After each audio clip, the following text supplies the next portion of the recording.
and Subcommittee on Global Health, Global Human Rights, and International Organizations will come to order. The purpose of this hearing is to examine the United Nations Relief and Works Agency's priorities and operations as it pertains to the United States Foreign Assistance Standards. And I now recognize myself for an opening statement. This hearing is entitled UNRWA Exposed, Examining the Agency's Mission and Failures. This hearing will take a closer look into the United Nations Relief and Works Agency for Palestine Refugees, or UNRWA, and address serious concerns raised regarding the UN agency and its policies funded by the American taxpayer. The world was horrified when the Hamas terrorists, with the support of other Palestinian men, women, and children, raided houses, kibbutz, schools, concerts, and kindergartens to kill, capture, rape, or torture any Jew that they could find on October 7th. As the dust settles, and as we put together the pieces of what enabled such barbaric atrocities, we are getting a picture of failed UN policies that have been accumulating for the last 7 decades in the Gaza Strip. I want to pause for a moment and say that thankfully, at least in part, it appears that the Biden administration has realized the folly of funding UNRWA. I'm concerned the administration is playing a shell game with us, however. While the Biden administration announced on January 26th that it would return to President Trump's policy of not funding UNRWA for a period of time, it does appear as though they may have waited to make this announcement until after they allowed for a disbursement of tens of millions of dollars to go out to UNRWA on or before January 24th. And if that's the case, it should be considered outrageous.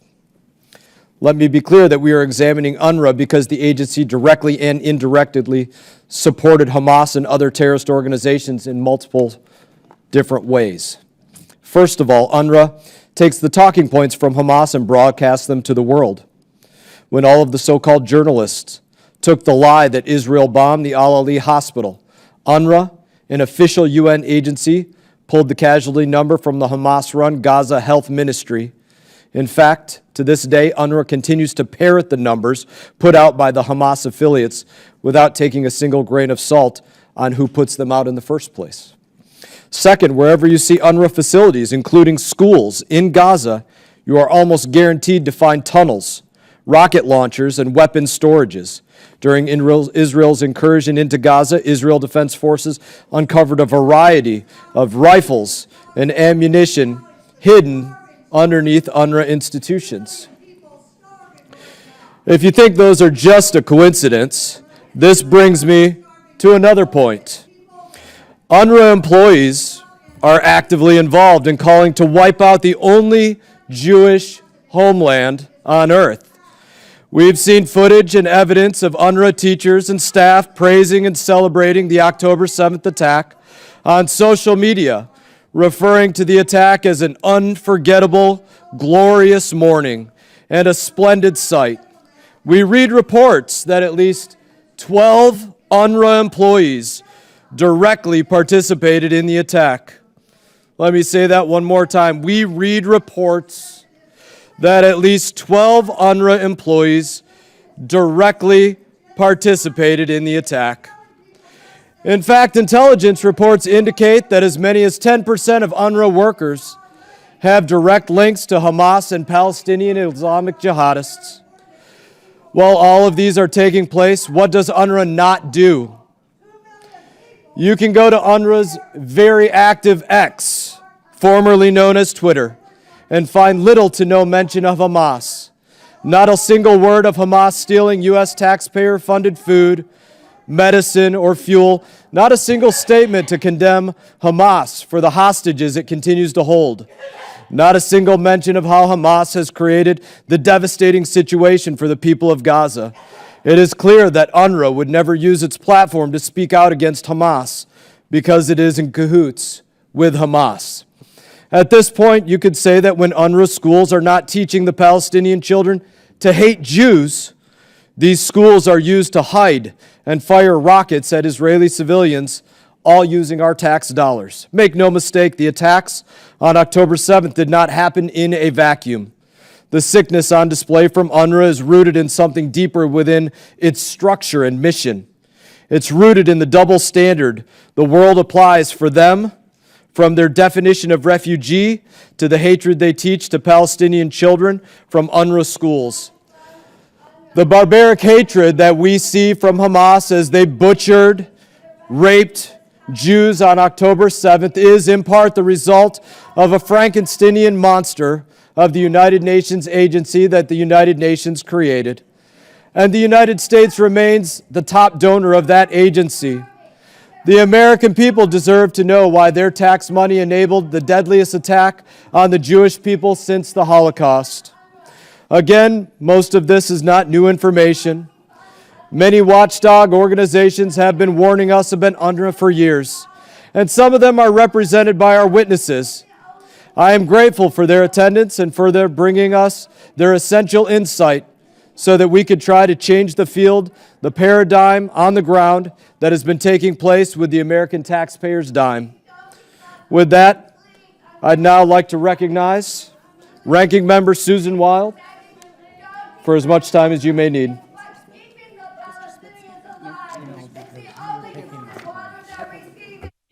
Thank you very much, Mr. Chairman.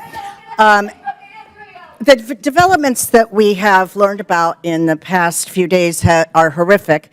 The fact that 12 UNRWA employees out of 13,000 staff members in Gaza were implicated in the October 7th massacres is deeply disturbing, and it only underscores the already clear need for reform.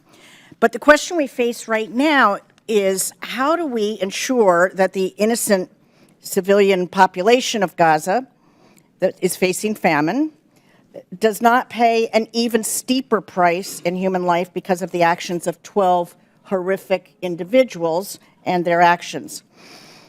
We know that for the civilian population in Gaza, UNRWA services have been a lifeline, regardless of what one thinks about UNRWA, its mission, or the many well-documented examples of its dysfunction. The facts on the ground right now are indisputable. It is the only entity on the ground with the systems and the personnel and the capacity to deliver what little relief there is for the people of Gaza. We're talking about shelters for more than 1 million people, emergency food delivery, and urgently needed health services. We know that 87% of the Gaza population is now estimated to rely on UNRWA services. But having said that, we also know that the events of the past days have created an unprecedented crisis of credibility for UNRWA. And we have to recognize that. It serves as a potent reminder of the entrenched and long-standing flaws of both the organization's functioning and its mandate. And I do believe that the administration was absolutely correct in pausing the funding. And I keep in mind, please, that it's not just the United States that has done this, but a number of other countries as well. But we have to have oversight, and we have to be vigilant. In short, what I believe is that we have to see a change in UNRWA that reflects the gravity of what took place. Over the medium term, the need for major organizational reform is clear. We have to prioritize reorganizing and restructuring aid for Palestinians in a way that better serves the needs of the innocent civilian people, but that also makes sure that the safety and security of the citizens of Israel is not affected, is not jeopardized by the fact that we are funding this humanitarian aid. And so I don't have a perfect answer. I am hoping that as I sit here listening to the testimony and listening to the members, that we will hear some constructive solutions free of politics that really will address this very important need for reform that we have, but that at the same time is cognizant of the fact that there are innocent civilians that are suffering, that are facing famine, and who unfortunately have Hamas as their government. And with that, I will yield back and just say that I hope we can all come together and find some sort of meaningful and constructive solutions for this. Thank you. Thank you, Ranking Member Wild. The chair now recognizes the chairman of the Subcommittee on Global Health, Global Human Rights, and International Organizations, the Congressman from New Jersey, Mr. Smith, for his opening statement. Thank you very much, Chairman Mast. And first of all, let me thank you that we are doing this joint hearing, bringing further focus and hopefully resolution, the beginning of resolutions to this horrific problem. Public pressure motivated by explosive new evidence that UNRWA employees were directly involved in the October 7th Hamas terrorist attack on Israel. The Biden administration last Friday, as we know, announced that it was, quote, temporarily paused additional funding for UNRWA while it reviews the evidence. With all due respect to the president, this was a long overdue response. Going far beyond the revelations of last week, however, there has been long been a massive and irrefutable evidence of UNRWA's extensive complicity and cooperation in Hamas's anti-Semitic, genocidal hate campaign. Like the Nazis before them, Hamas and their chief terrorism sponsor, Iran, they are committing genocide against the Jews. As many of you know, and many of my colleagues have read, and maybe some recently, the 1988 Hamas Charter demands the absolute destruction of the State of Israel and proclaims, quote, Israel will exist and will continue to exist until Islam obliterates it. Article 7 of the Hamas Charter demands the slaughter of all Jews. Quote, the day of judgment will not come until Muslims fight Jews and kill them. Then the Jews will hide behind rocks and trees, and the rocks and trees will cry out, O Muslim, there is a Jew hiding behind me. Come and kill him, close quote. Article 13 of the 1988 Charter of Hamas explicitly rejects initiatives for peace and reconciliation and states, quote, initiatives and so-called peaceful solutions and international conferences are in contradiction to the principle of the Islamic resistance movement. In its 2017 charter, building on the first one, Hamas reiterates its goal of wiping Israel off the face of the earth and says, quote, there is no alternative to a fully sovereign Palestinian state on the entire national Palestinian soil, with Jerusalem as its capital, close quote. In 2018, President Trump suspended all U.S. funding to UNRWA, and they survived without the 30% of their budget the U.S. typically provides. But tragically, in 2021, the Biden administration resumed lavish support from UNRWA without reform. The U.S. government has donated more than $1 billion to UNRWA since 2021. In fiscal year 2022, U.S. taxpayers gave UNRWA $364 million. In 23, $344 million. And in fiscal year 24, the U.S. is on track to provide $371 million. But the administration has failed to provide clarity about how much of this funding is affected by the pause announced on January 26th. Yesterday, joined by Chairman Mast and Chairman Wilson, we introduced H.R. 7122, legislation to prohibit our government from making any voluntary or involuntary contributions to UNRWA. A good deal of the evidence of UNRWA's involvement with Hamas and other terrorist groups, as well as educating children towards terrorism, that is, poisoning their minds, has been presented publicly at hearings, including 2 that I have chaired during the last 8 months. Those 2 hearings, one was on June 22nd and a second on November 8th. And we heard from some of the witnesses, including Hillel Neuer, who is here today. And the information is absolutely devastating. How these children from the earliest days of their lives are trained in hate for Jews and for Americans. Now we've heard how UNRWA's textbooks, curricula, summer camps, and official media are all infamous incubators of hate. And we've seen the evidence of its teachers' and administration's involvement with Hamas. They don't make their case, as you can see. The hatred coming out of that particular man is so sad. UNRWA, the UN Relief Works Agency, was set up, as we know, in 1949 to provide aid to relief to refugees. 75 years later, it's still going, which is absurd in a way, since nearby Arab nations will not permit the former to integrate into their societies. UNRWA provides education in hatred of Jews for the vastly expanded number of children, grandchildren, and great-grandchildren of the original refugees.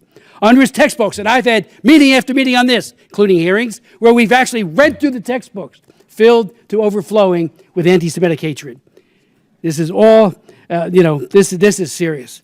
Aspects of its anti-Semitism is so twisted, I won't describe all of them here, but they talk about martyrdom, suicide bombers to children. A new report by the UN Watch, carefully documents, quote, how UNRWA teachers in a 300-member UNRWA staff Telegram group cheered and celebrated Hamas's October 7th massacre, while at the same time they were asking about their salaries. When are they going to get paid? The UNRWA staff in the group shared photos and video footage of those events and prayed for the terrorists' success and for Israel's destruction in clear violation of UN rules. Thank you, Hillel, for being here today, for testifying about this. Similarly, Impact SC has recently published 3 reports analyzing, quote, hundreds of pages of teaching materials revealing that content glorifying terrorism, inciting violence, and promoting anti-Semitism is actually included in UNRWA's own materials created by UNRWA staff for UNRWA students.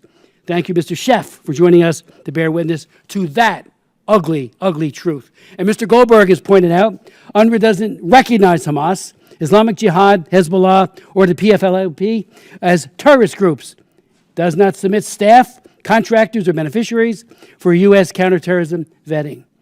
It indoctrinates generation after generation to hate Jews, to hate Israel, and prepare for genocide. For UNRWA, terror finance is a feature, he points out, not a bug, close quote. Thank you, Mr. Chairman. Thank you, Mr. Smith.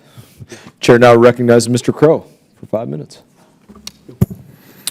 Thank you, Chairman Mast, and thank you to our witnesses for being here today. The United Nations Relief and Works Agency for Palestine Refugees in the Near East, or UNRWA, was established in 1949 with a mandate to provide humanitarian assistance and protection to registered Palestinian refugees. In carrying out this mandate, UNRWA has provided humanitarian assistance, including food, shelter, and medical care in 5 areas, including the West Bank, Gaza Strip, Jordan, Lebanon, and Syria. Thousands of UNRWA staff continue to go to work today amid very dangerous conditions to provide medical care, drive trucks, distribute aid, and play an essential coordinating role with aid organizations like the World Food Program and Israeli security authorities. Now, I am also deeply troubled by the allegations made last week about the 12 UNRWA employees that may have been involved in the horrific October 7th terrorist attack. And I echo the concerns of many, and I echo Secretary Blinken's concerns in sharing my support for a swift and thorough investigation and the need for absolute accountability for any participants in that attack. But we also have to understand that humanitarian aid in conflict zones must continue. And it's difficult under the best of circumstances. And we know that conditions in Gaza are far from that. Over 150 UNRWA staff members are among the over 25,000 Palestinians killed in Gaza in recent months. They're among those that wake each day with famine on the horizon and impossible conditions around every corner. UNRWA's humanitarian assistance is a lifeline to over 2 million Palestinians in Gaza who are sorely in need of that aid. And this is an organization largely reliant on voluntary contributions and financial peril from month to month, and one already facing a financial shortfall of hundreds of millions of dollars. It is also a lifeline to 3 million Palestinians living in Jordan, Lebanon, and Syria. So if aid is cut or UNRWA is abandoned without a replacement or a different organization to fill that role, security in the region is further imperiled. And the burdens are then shifted onto other regional actors, including some of our allies. The complexity of this situation cannot be overstated. But my experience in combat zones and my understanding of our nation's 20 years of war in the Middle East have made it clear to me that conditions in which people are starving, fearful, or hopeless do not breed peace, and they will not bring security to Israel or to the broader region. People's basic needs must be met. So I have very deep concerns about the shift in funding and the halting of funding. I have very real concerns about the security impact and the moral implications if we do not find quickly a way to resume some funding and allow that aid to move forward expeditiously. The horrifying and inexcusable actions of roughly a dozen people should not speak for the over 13,000 UNRWA employees in Gaza alone. It is possible to acknowledge the life-saving nature of assistance that UNRWA provides and the importance of ensuring that humanitarian assistance reaches the people of Gaza without diversion or misuse by Hamas or other nefarious actors. Now, this is not to understate the very real challenges and concerns about the integrity of UNRWA that have been raised by my colleagues and others, and the need for substantial reform or to find a follow-on successor organization to fulfill the functions. What I'm trying to say here is that these needs and these functions must continue, whether it's under UNRWA or some other organization, and that all of our collective interests and security are undermined if we do not do that. And that has both short-term and long-term implications. So let's have a discussion today about how we achieve that, what the very real concerns that we all have, how they should be met, and how we can get that done in everyone's interests. Because, let me finish with this, we cannot stop the delivery of aid and the support of an organization that is essential to the livelihood of about 2 million Palestinian people. And I will continue to be a vocal advocate to make sure that we figure out a way forward here. Thank you, and I yield back. Thank you, Ranking Member Crow. I now ask unanimous consent that the following members be allowed to sit on the dais and participate in today's hearing. The gentleman from North Carolina, Mr. Murphy. Without objection, so ordered. I'm now going to recognize Ranking Member Smith for the introduction of our panel today. Mr. Smith, you're recognized. Thank you very much. And let me first begin with our first witness, Richard Goldberg, who is a senior advisor at the Foundation for the Defense of Democracies. He previously served as Deputy Chief of Staff and Senior Foreign Policy Advisor to former U.S. Senator Mark Kirk, who not only was our Chief Counsel once on this committee, went on to become a distinguished U.S. Senator. He also Chief of Staff for the Illinois Governor, Bruce Rauner, and Director for Countering Iranian Terrorism Weapons of Mass Destruction on the White House National Security Council. He was sanctioned personally by Iran in 2020. Next, we'll hear from Marcus Schiff, who is the CEO of the Institute for Monitoring Peace and Cultural Tolerance in School Education, or IMPACT SE, a research and policy nonprofit that analyzes textbooks employing standards on peace and tolerance as derived from UNESCO's declarations and resolutions, and presents recommendations to governments, ministries, and of education, and to policymakers. Then we'll hear from Hillel Neuer, who is the Executive Director of UN Watch, a human rights NGO in Geneva, Switzerland.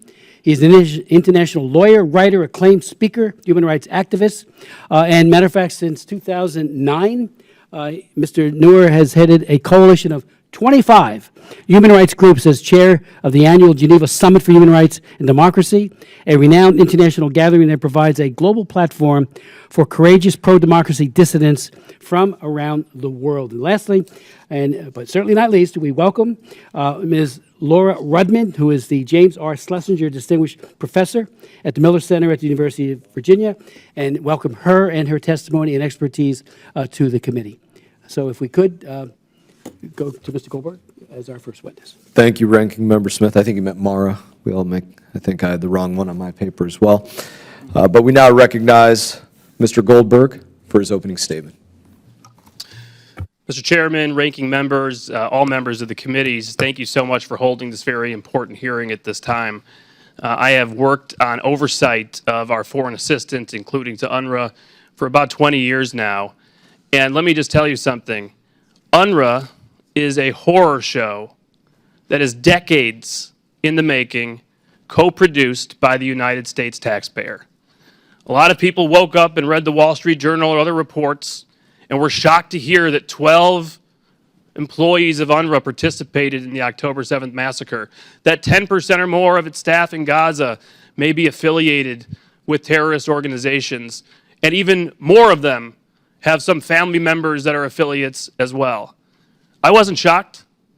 Many members of this committee who have worked on UNRWA reform for years weren't shocked. Terrorism support and subsidy for UNRWA is a feature, not a bug.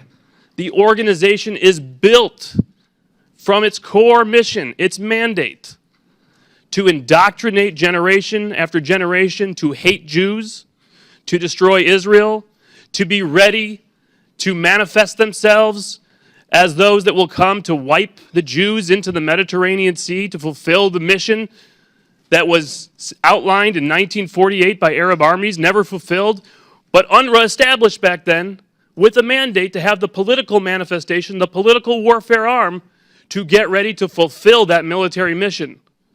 And decade after decade, pumping kids to hate through their schools, never recognizing U.S. designated foreign terrorist organizations as terrorist organizations.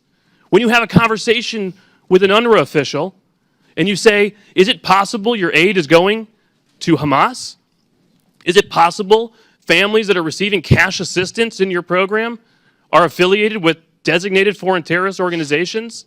Is it possible your staff are affiliated with these groups? The answer is, of course, these are political labels to UNRWA. These aren't terrorist groups. These are political movements. So why would they want to discriminate based on political persuasion? And to a United States citizen, and I would say to our allies around the world, that is in fact horrific, disgusting, and part of the reason we sit here today. Now, when you look at the incitement to violence that has gone on for decades, the internalization and generation after generation to rise up and believe they are refugees waiting to come back to what is today Israel to drive the Jews into the sea, October 7th is the logical conclusion of UNRWA. It is, of course, what they have been training generations to do with the resources we have provided going to these terrorist organizations to help carry out that mission. We're focused on UNRWA in Gaza today because that's where the news is. Follow the news elsewhere where UNRWA operates.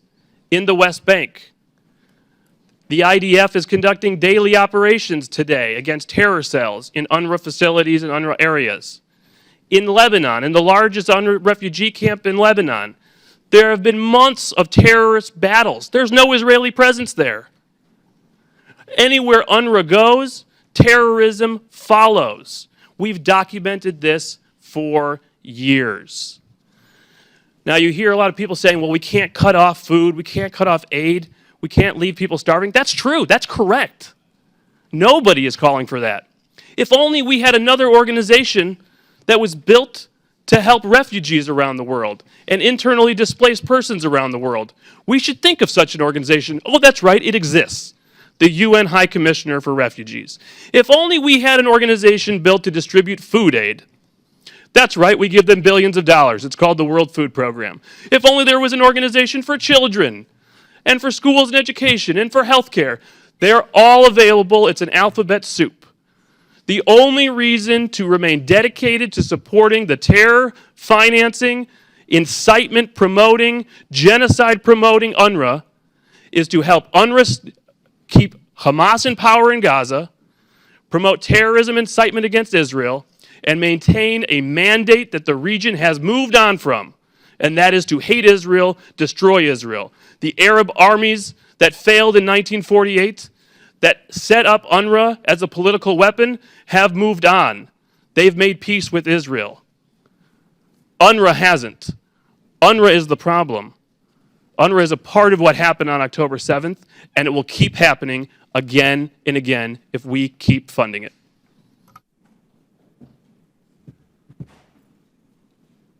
I want to thank you, Mr. Goldberg. Chair now recognizes Mr. Schiff for his opening statement. Chairman Smith, Chairman Mast, Ranking Member Wild, Ranking Member Crow, members of committee, thank you. On October the 7th, terrorists breached Gaza's border with Israel. The result was catastrophic. They raped children, women, and men, burned families alive, beheaded, and murdered. They abducted babies and the elderly. 132 are still being held in dungeons in Gaza. And we know that UNRWA Gentlemen, will employees... suspend for a moment.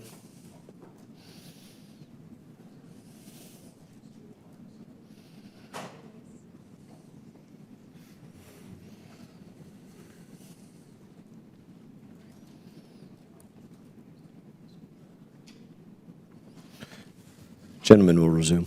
Thank you, sir. We know that UNRWA employees took part in this massacre.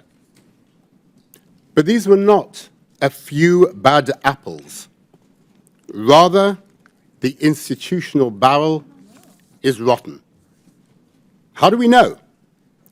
We know by researching UNRWA's educational infrastructure.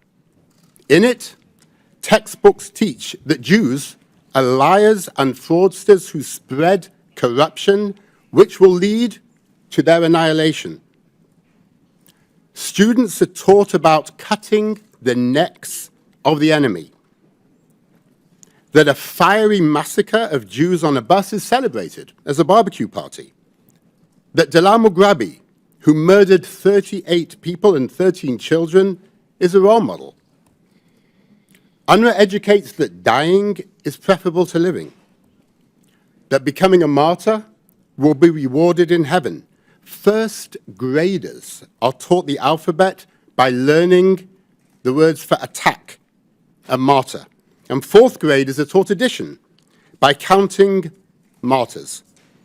These are just a handful of examples of incitement which runs like a thread, a strategy, throughout the Palestinian curriculum which is taught in UNRWA schools. And our research shows the same violent, jihadi educational materials are created on a large institutional level by UNRWA staff.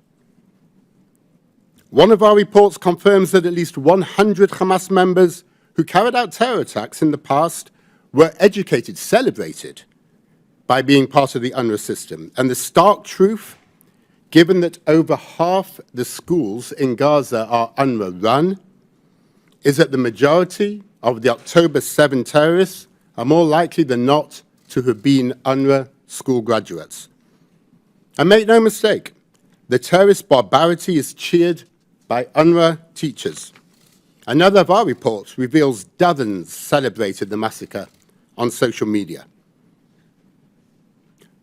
These extremist views go way beyond a handful of individuals. Rather, they are endemic to the institution.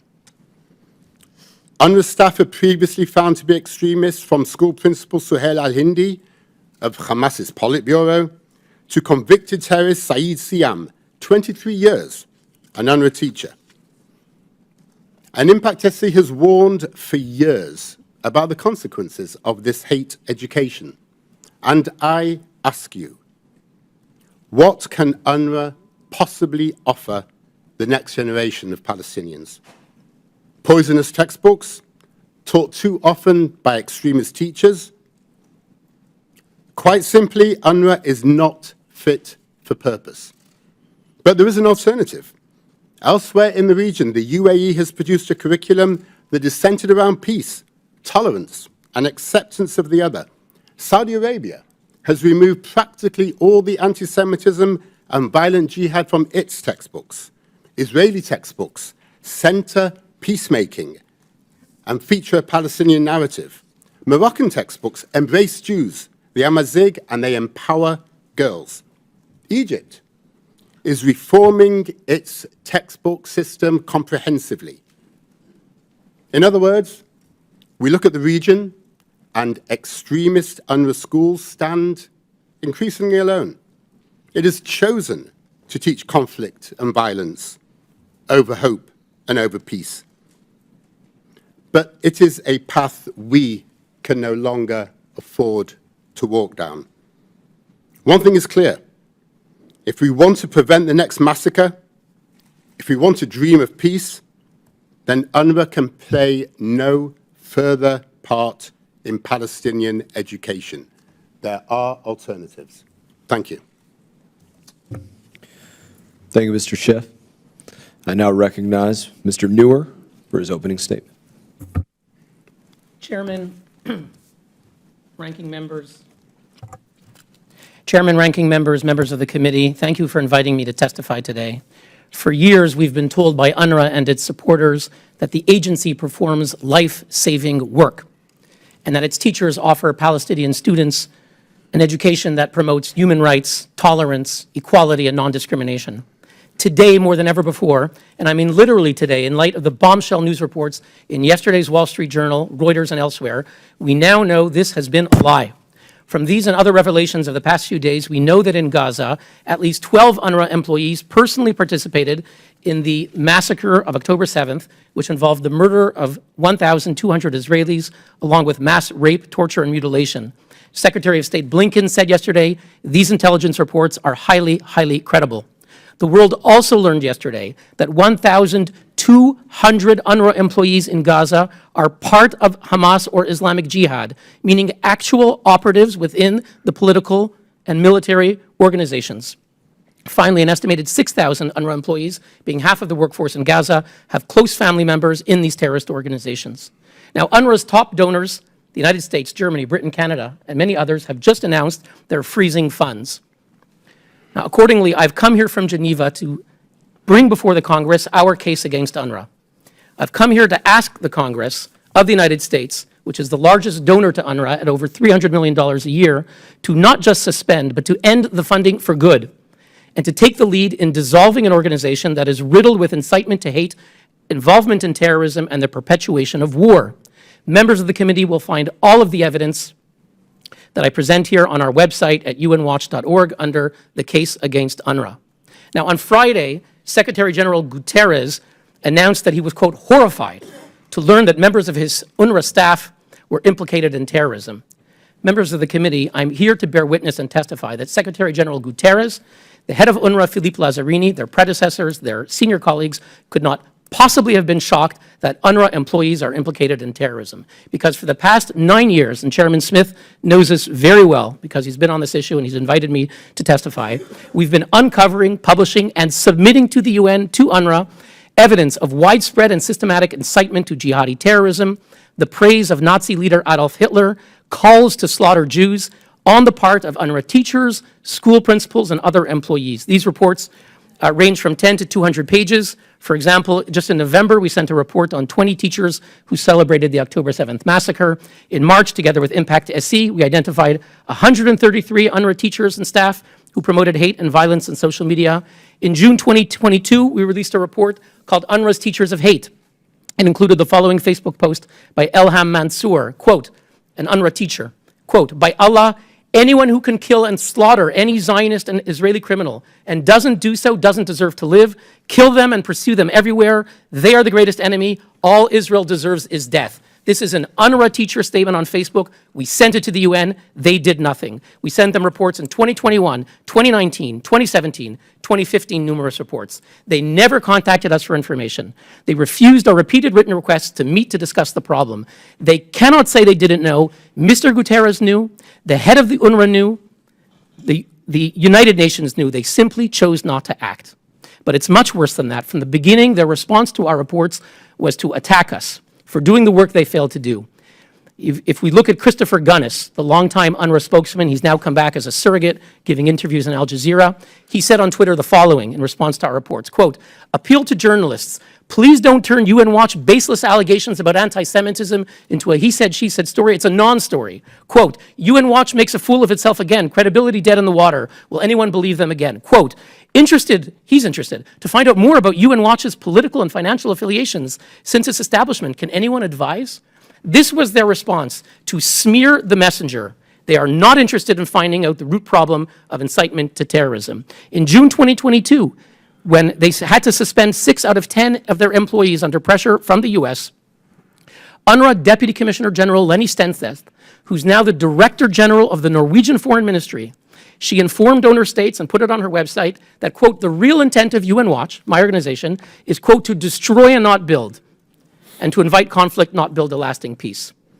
Now, the US and other donors have asked UNRWA to investigate and to ensure accountability. I can tell you for a decade, UNRWA has shown itself to be unwilling, unable, and unfit. Today, I wish to present our new report called UNRWA's Terrorgram, which I've handed to each of the members, and it's on our website, unwatch.org. In this report, we document a Telegram chat group of over 3,000 UNRWA teachers in Gaza that is replete with messages, photos, and videos cheering and celebrating the massacre of October 7th. It includes, for example, Safa Mohammed al-Najjar on the morning of October 7th. She's an UNRWA teacher of computers in Gaza, an administrator of this Telegram group. She celebrated the massacre, posting videos. She praised the Hamas Mujahideen, the holy warriors, as they massacred, mutilated, and raped Israelis. UNRWA English teacher Abdallah Mejez shared a message from Hamas urging Gazans to stay put, to ignore Israeli messages asking them to evacuate for their safety, effectively doing the work of Hamas to ask Gazans to be human shields. This is an UNRWA teacher. Abdul Karim Mejer, in our report, an elementary school teacher, celebrated the Hamas terrorists, saying, quote, may Allah keep their feet steady and guide their aim. When a group member wondered what these heroes, the terrorists, as they're perpetrating the massacre, what they were brought up on, Mejer replied, they imbibed jihad and resistance with their mother's milk. And a few days later, this UNRWA teacher asked he asked Hamas to execute their Israeli hostages. When Stefan Dujarric, the UN spokesman, was asked about our information, he replied on January 11th, quote, I mean, UN Watch, they have a track record, and I think from our end it speaks for itself. He tried to disparage us. Just to conclude, we have massive incitement to terrorism. Prominent people have said bad apples. It's a few bad apples. We're talking about 1,200 who belong to the organization, 3,000 in this group, 6,000 whose family members belong to it. This is not a problem of bad apples. It's rotten to the core. We've talked about incitement. We've talked about acts of actual violence. And finally, let's get to the core problem. And with that, I conclude. The core problem of UNRWA, the very purpose of the agency, is to perpetuate the war of 1948, to send the message to Palestinians that the war of 1948 is not over.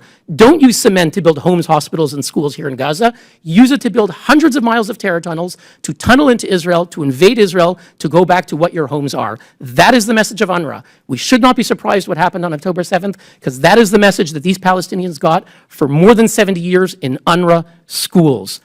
UNRWA is a failure. We have to recognize what the Swiss Foreign Minister Ignazio Cassis said. This is a country historically that supports the UN. He said the following, I quote, UNRWA has become part of the problem.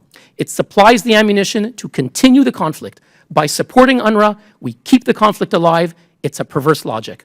And I'm here to say, if the United States and other governments that fund UNRWA truly care about helping Palestinians and Israelis, it's time to put an end to this perverse logic. We're asking the Congress to take the lead in dissolving this agency. Thank you very much. Thank you, Mr. Neuer. I now recognize Ms. Rudman for her opening statement. Thank you. And I thank the Microphone, ma'am. Thank you. And I thank the subcommittee chairs and ranking. If you could speak member. into it just a little bit more, I think Doing my everybody will hear best. you better. Thank you. I'd like to thank you and the ranking member and Subcommittee Chair Smith, members of the committee, for the opportunity to appear before you. I have warm memories of my service on this committee staff as legal counsel under Chair Lee Hamilton. So much of how I learned to approach U.S. foreign policy and the important oversight responsibilities of this committee, I attribute to the tutelage of Lee Hamilton. Of course, I alone am responsible for my statement here today. In my written testimony, I discuss, first, the U.S. national security interests at stake in this topic. Second, Palestinian basic needs historically, particularly in Gaza, and why meeting them is intrinsic to Israeli security and regional security and stability. And third, why I continue to see a case for U.S. support for UNRWA and or other UN entities with appropriate oversight and related pauses where necessary until and unless alternatives are created. Such support is critical for serving U.S. national security interests and sustainable security for the State of Israel. In my brief time with you now, I want to highlight 5 key points. Number 1, I am not here to defend UNRWA, which has many shortcomings, well documented, including here today. So let's start with its most immediate failures. We've talked about those. They've fired 12 staff who, based on reporting and the strength and rapidity, I would say, of the U.S. pause as well on funding, were clearly operatives who participated in the barbaric ISIS-like Hamas attack on Israelis. And there are allegations that more of the 13,000 Palestinians on UNRWA's payroll may be affiliated in some way with the Hamas movement. In my experience working with Israeli military, Palestinian leaders, and UN officials, I found some in UNRWA leadership to tend toward the sanctimonious, too often painting only in black and white, when the reality was much more often a continuum between the two. And in so doing, they rarely acknowledged faults or shortcomings within their own organization. This has rendered them on occasion blind and often blinkered in their outlook. 2, UNRWA's mission is unique, and it is critical to Israel's security and regional stability. UNRWA is mandated to provide assistance and protection specifically to some 5.4 million registered refugees, as has been pointed out, in Gaza, the West Bank, Jordan, Lebanon, and Syria. UNRWA's mandate includes providing education, healthcare, social services to its target population, as well as employment and direct relief. There is no other organization right now, it's not WFP, not UNHCR, that is set up to be able to take the reins tomorrow and fulfill this. UNRWA employs 13,000 Palestinians in Gaza. It's the single largest employer in Gaza. It runs the only public school system in Gaza. A majority of the 2 million Palestinians in Gaza depended on UNRWA assistance before October 7th. For the services UNRWA provides to a desperate population, there is no substitute at this time. It does not mean that there are opportunities to create ways forward. But in terms of what they're doing right now, there is no substitute. And they are providing for the most basic needs, number 3, the most basic needs of Palestinians, which is part and parcel of providing for security for the State of Israel. Having 2 million famished, increasingly desperate people, long treated as expendable by de facto Hamas rulers, with no ability to move and limited ability to provide for themselves and their families within walking distance of southern Israel, threatens Israeli security and stability. Palestinians who are food secure and able to sustain themselves and their families, and have a political horizon that will one day realistically offer a better future for their children, alongside a State of Israel, are Palestinians less likely to be drawn to or be forced to serve terrorist forces such as Hamas. Number 4, Israeli military officials long have been committed to getting humanitarian assistance into Gaza. Israeli military officials. I know from the countless hours I spent with them on the details, they prioritized doing so because they saw it as directly serving Israeli security interests. They worked closely with UNRWA leaders and other UN officials to devise the most effective and secure means for executing these aims. They did so appreciating that there was risk involved, but they saw far greater risk to their country and to their security if goods were not able to flow, and they knew these UN entities were vital actors to ensure provision of such services in Gaza in particular. 5, U.S. aid to UNRWA is key to meeting basic needs of Palestinians, particularly in Gaza, and thus critical to Israel's security and to U.S. security.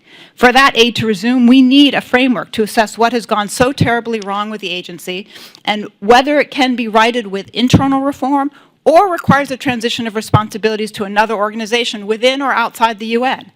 The development and oversight of the audit necessary for such assessment should be led from outside of UNRWA, no question. I have some thoughts on who could do that. Aid must resume to UNRWA at the same time, though, as the assessment is being carried out. The United States, Israel, the world cannot afford the risk of famine taking root in Gaza. That problem will not stay in Gaza. It's very directly threatening to the security and stability of Israel and the region, and thus the United States. Thank you. Thank you, ma'am. I now recognize myself for questions, and I'd like to start with you, looking at some of your comments here. You said that you're not here to defend UNRWA, but you did also say in your comments that you are here to make the case that we should continue to support UNRWA. Kind of sounds to me a little bit like having your cake and eating it too. But I want to ask you a few questions about this. Do the Rohingya have an UNRWA?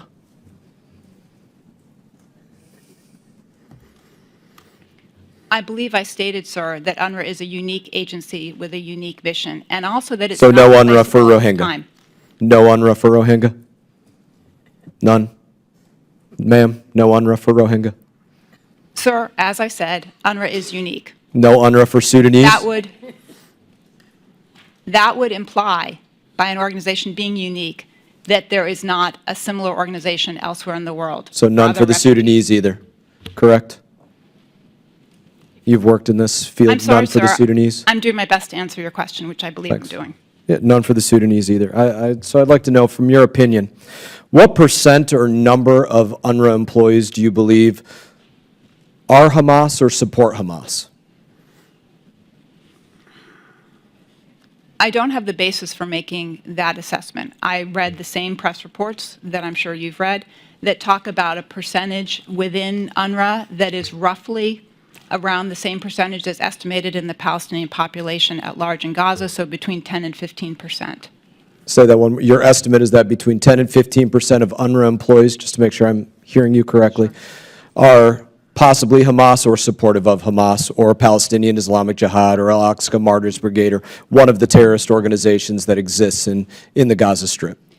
What I am saying, sir, is that press reports have indicated that the percentages of UNRWA staff that may be affiliated in some way with Hamas are roughly similar to the percentages in the general population that are thought to be affiliated, so between 10 and 15%. But I want to be clear Do you look at that and that say, I'm relying on that's press out of this reports. world, that's crazy, no way, not a chance? Or do you look at it and say, seems like it might be a reasonable estimate? I believe if they employ 13,000 people in the population of the single biggest employer, it would not be surprising if the percentages are roughly that of the general population. Thank you. As you're here to make the case for continued support for UNRWA, per your statement, what would you need to see to say, this is a threshold, this has gone too far, there can no longer be support for UNRWA? Would it be if UNRWA fired 100 people? If they said 100 people, we have the evidence, these individuals took part in the attack, would that to you reach the threshold of saying, all right, I'm no longer here to support UNRWA? I'm here, sir, to look at what's in the best interest of U.S. national security, which was my teaching under the former chair of this committee, and what's in the best interest of Israel's security. And I believe that is finding some function, some way of providing for the most basic needs of Palestinians. So 100 people confirmed working for Hamas as a part of UNRWA for you would not be a threshold for cutting ties with UNRWA? So for me, what would be a threshold is finding a suitable framework that can be put in place both to evaluate UNRWA and to be able to go forward with other means of providing aid at the same time. So there's no threshold for bad behavior? The threshold is U.S. national security interests and concerns for me, sir. No threshold for bad behavior, though? Same answer applies. So none. And I think this is concerning because I heard this in remarks from my colleagues. You were invited here as the Democrat witness of choice. They chose for you to be the person that they requested to be here.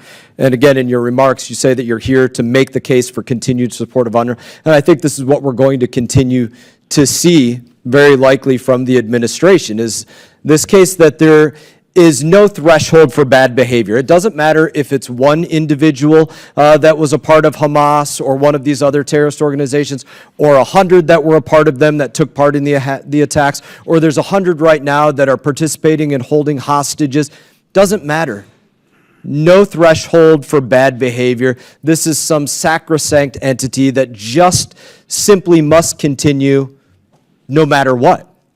And that can't be the case that we have moving forward. I will not show support for that, especially, as I said in my opening statement, I think that we have a shell game going on from the administration right now, where they're saying that they're cutting off the funding, pausing the funding for UNRWA, but in fact, they waited until just after they allowed tens of millions of dollars to be released to UNRWA, and then now they are saying they are going to pause funding for UNRWA. Absolute shell game, in my opinion. In that, I'm now going to yield time to Ranking Member Crow for as many questions as he needs to ask. Thank you, Chairman. Well, first of all, we need to just clear the air here. You mischaracterized our witness's testimony repeatedly and tried to put words into her mouth. She did not say at any point that there's no threshold for bad behavior. In fact, she specifically answered your question about what the criteria and the framework should be, and that is centering our national security and our interests, centering Israel's security and interests, as well as the rights and dignity of the Palestinian people. Those should be the measures and the gauges, and frankly, I will push back on the notion that she answered in the manner in which you characterized her answer. Did you want to yield to me, or? Yeah, I'll yield to you. Yeah, I did very specifically ask her to clarify. Are you saying that there is no threshold? I asked the question. Are you? Yeah, and she answered what her threshold was. She gave a very clear answer to that. No threshold for bad behavior. No, she provided the framework for what her threshold was. Which was no threshold. Because it wasn't your answer, you kept going after her. I asked for, I don't want to take up your time, it's yours, but I did ask if there's no threshold for bad behavior. And she answered very clearly. Without So, Ms. Rudman, I will reclaim my time, if that's fine for you, Chairman? Absolutely. All right. What I also heard you say, Ms. Rudman, is that you have no allegiance or loyalty to UNRWA, the organization, right? Just like me, right? I have no allegiance and loyalty to any one organization. I'm not going to sit here and defend UNRWA, nor should I, and I have very real concerns. What I have an allegiance and loyalty to is the mission, right? The services that are being provided by this entity. And that is your concern as well. So what I want to do is get beyond the point where people just criticize, because the problem with policy right now is we're very long on criticism. People roll in here, and they're very long on criticism, and they're very short on solutions. So I'd like to take a moment to talk about solutions, right? And you made a very clear point that despite the very real concerns about UNRWA, they are the only game in town on some very key points. That right now there's no other entity that exists that provides the scope of services that UNRWA provides to the Palestinian people. So could you explain for us for a moment, given your vast experience in this area and the substantial time that you've spent personally in Gaza, how we would go about identifying those core services and transitioning them either to existing organizations that currently don't provide those services, or to create a new entity that would still do it. Because at the end of the day, there are very important things that need to happen, right? And services that need to be provided. So how do we get there? Thank you, Representative Crow, for your comments and for the question. I think that the most basic needs, I'm going to put, though I recognize for this panel, education is a primary focus. I would focus first on food and water and electricity, understanding and appreciating the importance of education as well. And so I would look at the structures inside Gaza, the staffing and the employees. As we've talked about, UNRWA has many more than, they have the whole infrastructure inside. So how do you replicate that?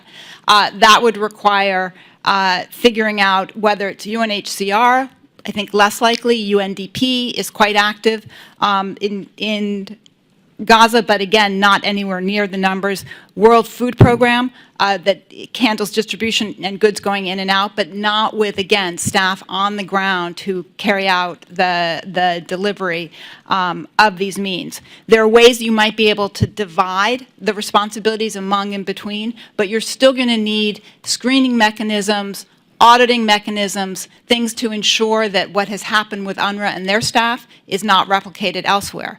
What I can tell you is that the Israeli military, recognizing absolutely the importance of getting goods into Gaza, does not want to be, ought not to be, for a variety of reasons, in Gaza responsible for distribution of that food. They're quite active on the crossing points at, and have been historically, again, pre-October 7th, at Neuer and at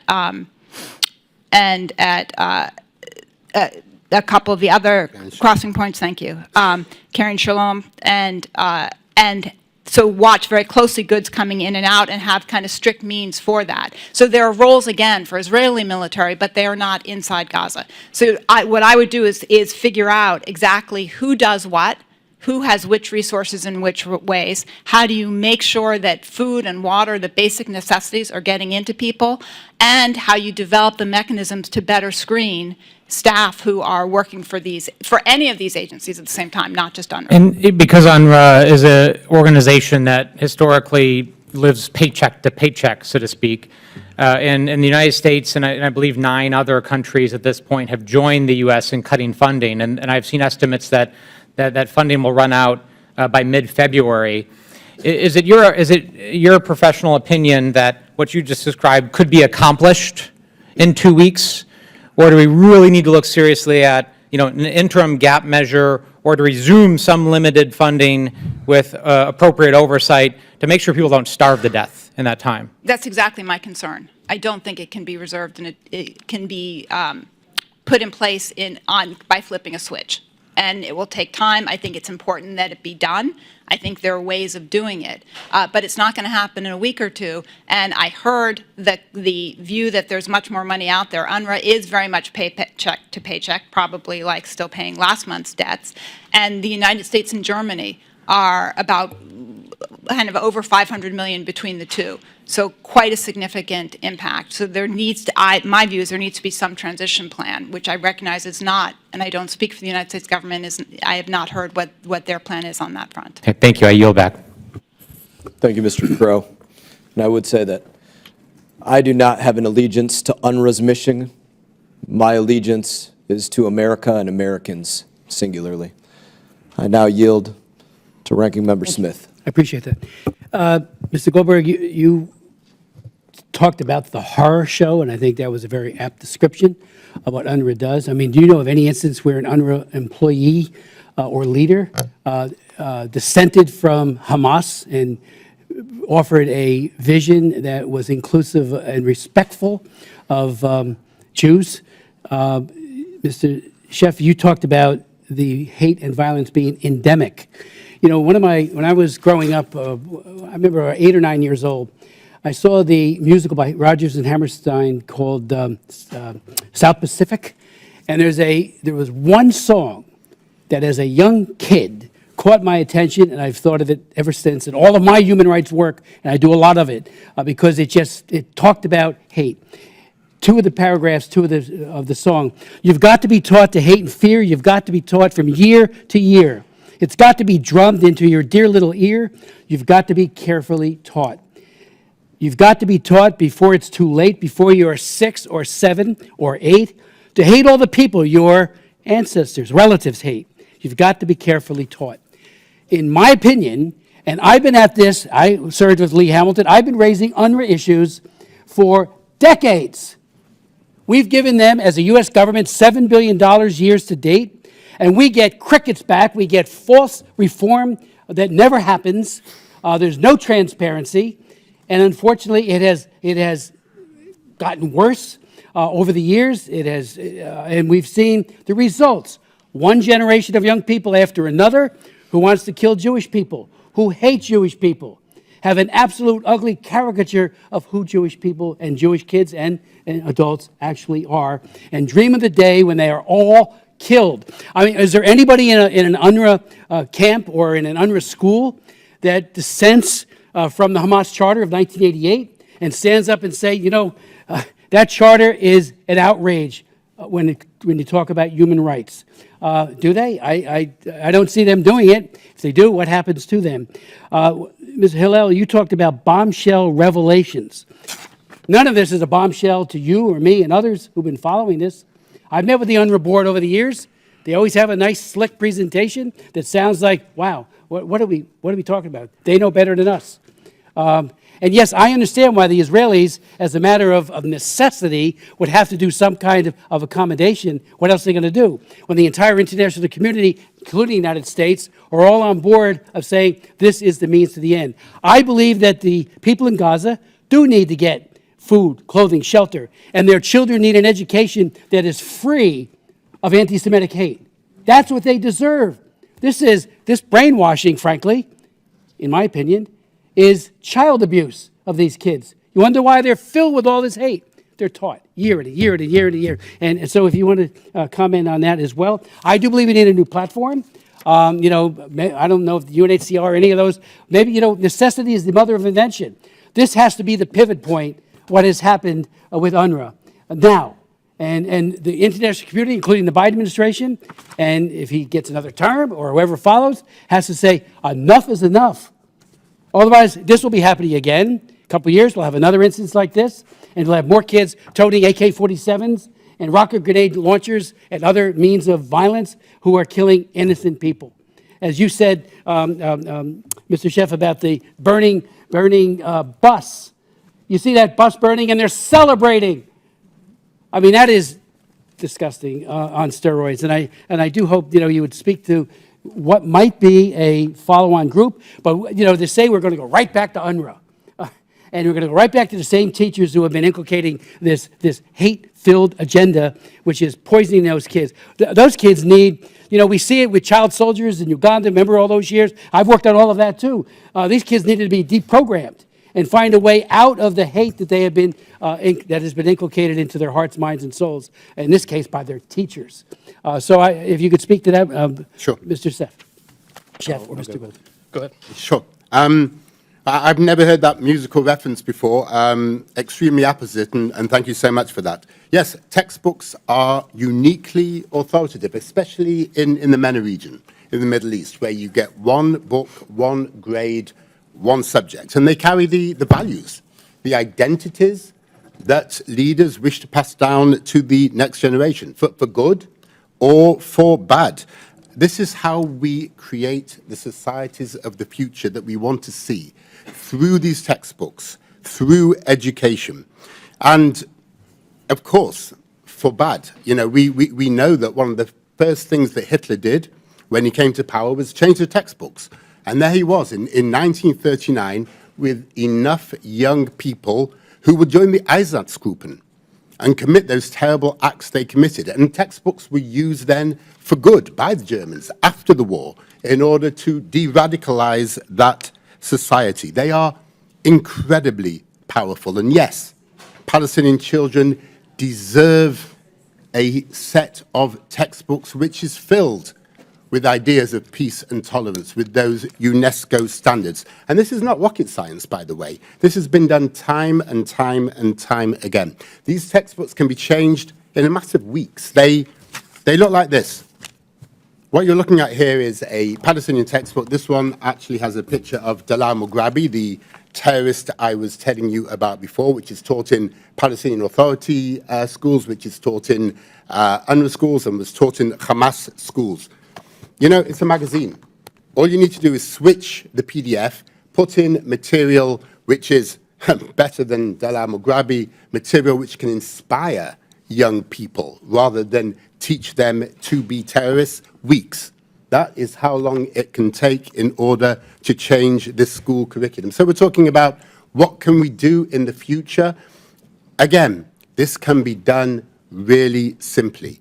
Those schools in Gaza can have a new school curriculum which is filled with these ideas of peace and tolerance. And by the way, it needs to be the Palestinian Authority as well, because they are producing this. UNRWA is teaching the textbooks which the Palestinian Authority created, as well, of course, as UNRWA creating its own material. So let us insist on this. Let us demand this. Futures absolutely rely on changing these textbooks. Thank you, sir. Thank you, Mr. Schiff. Mr. Smith. Just one very brief follow-up.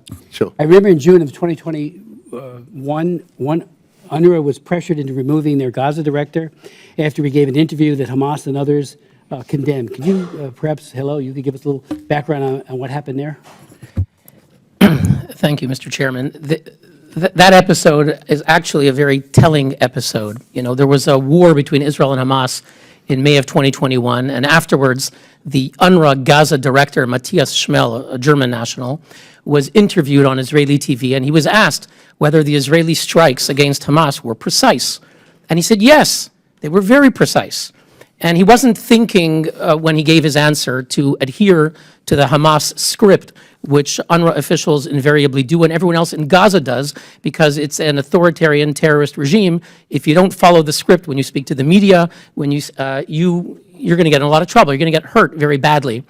And he conceded that Israel's strikes against Hamas were very precise. They were able to hit a precise point when they were successful and not hit civilians and so forth. And moments later, there were protests orchestrated by Hamas throughout Gaza. There were pictures of him photoshopped onto an Israeli military uniform as if he was an Israeli, even though he's someone who is quite anti-Israel for many years. But because he slipped in his interview, he was deemed persona non grata, protests against him and his deputy, and he was forced to leave.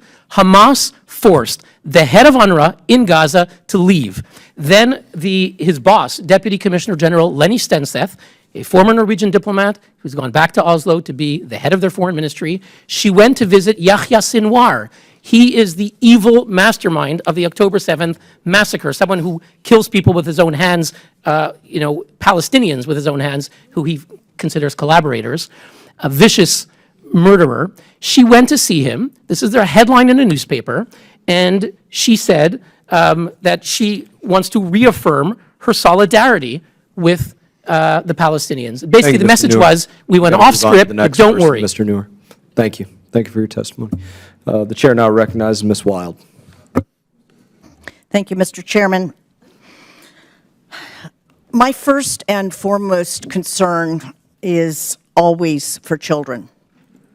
It was unbearable to see what happened to Israeli children on October 7th and since, when they were tortured, murdered, taken hostage, many of them having to witness their parents' murders. It was horrific. It's equally unbearable, at least for me, to watch what Palestinian children are suffering and their deaths, their medical problems, which are extensive, their hunger.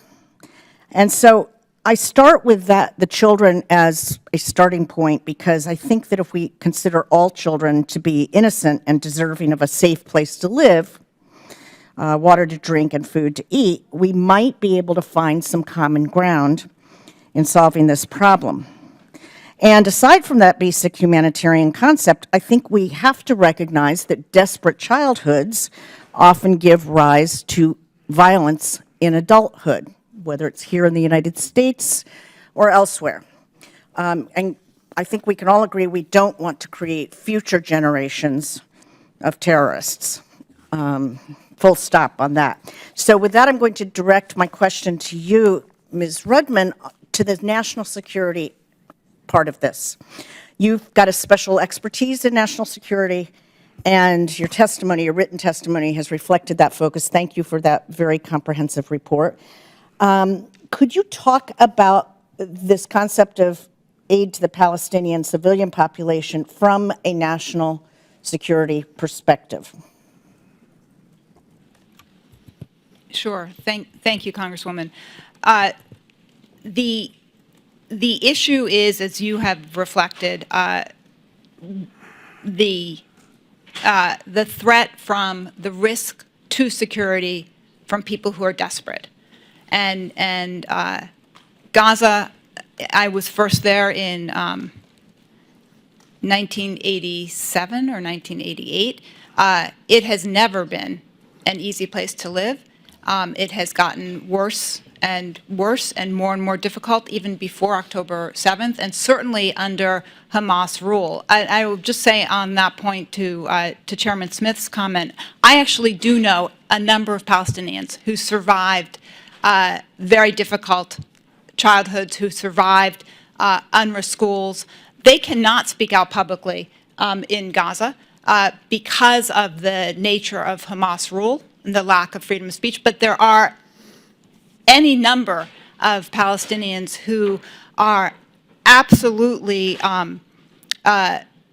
concerned about both their future, their children's future, those who could left and are living other places, also under very difficult circumstances. But there are any number of people who can be reached with their basic needs being taken care of while they cannot do it themselves, who want jobs, who want futures. And it's in our national security interest to find a way, and Israel, I believe, has repeatedly made the calculation that it's in their security interest as well, to ensure that basic needs are covered for people who, and let's just be clear, these are people who, it is a small area from Israel itself. Gaza is maybe twice the size of Washington, D.C., but with no entrance or exit. But it is actually walking distance, as the Hara, and I was at Kibbutz Nir Oz. I was at Kibbutz Be'eri in December. They are within easy walking distance of Gaza. And in addition to that, there's a population of 3.5 million Palestinians in the West Bank who watch, reflect, see what's happening to Palestinians in Gaza and react as well. And so on the relative scale of what it costs the United States, and I don't make light of what $300 million is, that's a significant amount of money. But the cost to the United States, the cost to Israel, the cost to regional stability of not feeding people, of not getting water in, is far, far higher than a clearly inadequate agency, but the agency that has the infrastructure doing it until and unless we have an alternative. So I think it very much comes back to the risk that the United States is willing to take on in this situation, and the risk that Israel will absorb as well if we do not find a means to continue to go forward with basic services. Thank you. I would have follow-up, except that my time is up. Thank you very much. I yield. Thank you, Ranking Member Wild. Chair now recognizes Mr. Perry. Thank you, Mr. Chairman. Ladies and gentlemen, I think it shocks the conscience of every person, even if you've, because of your profession in arms, have been exposed to some of this kind of stuff, to see the kind of carnage that's happened in Israel and Gaza since October. Shocks the conscience. However, there's a reason this is happening, and it's not the Jews. Do you know of any time that he has denounced the Hamas charter? No, sir. I'm aware of no time that he has ever denounced the Hamas charter. And I suspect, like me, you have read the Hamas charter and you know that it specifically calls for the destruction of Israel and the massacre of Jewish people. Absolutely. Mr. Goldberg, does the United Nations Relief Workers Agency, UNRWA, the United Nations Relief Workers Agency, does it provide cash or simply material supplies to the people in Gaza? How does, for the American people that aren't familiar, how does that work? There is a range of services that would typically be provided by state actors. And so rather than, this is, by the way, why if you're a supporter of a two-state solution, I've never understood why you support UNRWA. It's antithetical to statehood building. But there are a number of range of local government type services, streets and sanitations, housing, education. So a lot of services that are being provided. But there's also cash assistance. Now, back in the day when we started oversight in the Congress, this was literally bags of cash being handed out, and they didn't ask. So can I drill down on that? Because Ms. Rudman, I think, appropriately said, you know, we've got to provide food, water, electricity. I imagine when you say housing, that might be building material. And I'm thinking in my mind's eye, thinking back to pictures from Gaza of tunnels. Tunnels are hard to build. You know, you need equipment. Remember, the tunnels were lighted, so that's electricity. My point is, for a concrete tunnel with electricity, you probably got the concrete somewhere. You probably got the electricity somewhere. And it's reasonable to believe, I think, that the American taxpayer has been a part and parcel to funding that stuff. Is that a stretch for me? That is not a stretch, sir. That is guaranteed. So if I'm running my household and I only have so much a month to feed my family, provide a roof over the head, clothing, and education, but I want to spend all my money killing my neighbor, is it my neighbor's job then to go ahead and continue to provide the roof over my head and the food in my belly? Does that seem reasonable to anybody here? Mr. Goldberg, does it seem reasonable to you? Nothing about UNRWA has ever seemed reasonable to me. Well, the United Nations Relief Workers Agency is a terrorist supporting entity, ladies and gentlemen. America's taxpayers pay for the absolute worst of it. The absolute worst of it. They pay for all, they don't get a say. They send over the money, they send over the material, and it gets used against America's interests. It gets used against America's national security interest, against the world's national security interests. And everyone in this room knows it. Everyone in this room knows it, including people that would protest by showing blood on their hands. They're literally the ones with the blood on their hands. They're supporting that. Now, for those who say there is no other organization to take this mission, no substitute, and that we must continue to fund UNRWA, the United Nations Relief Workers Agency, while the assessment is being made. While the assessment is being made.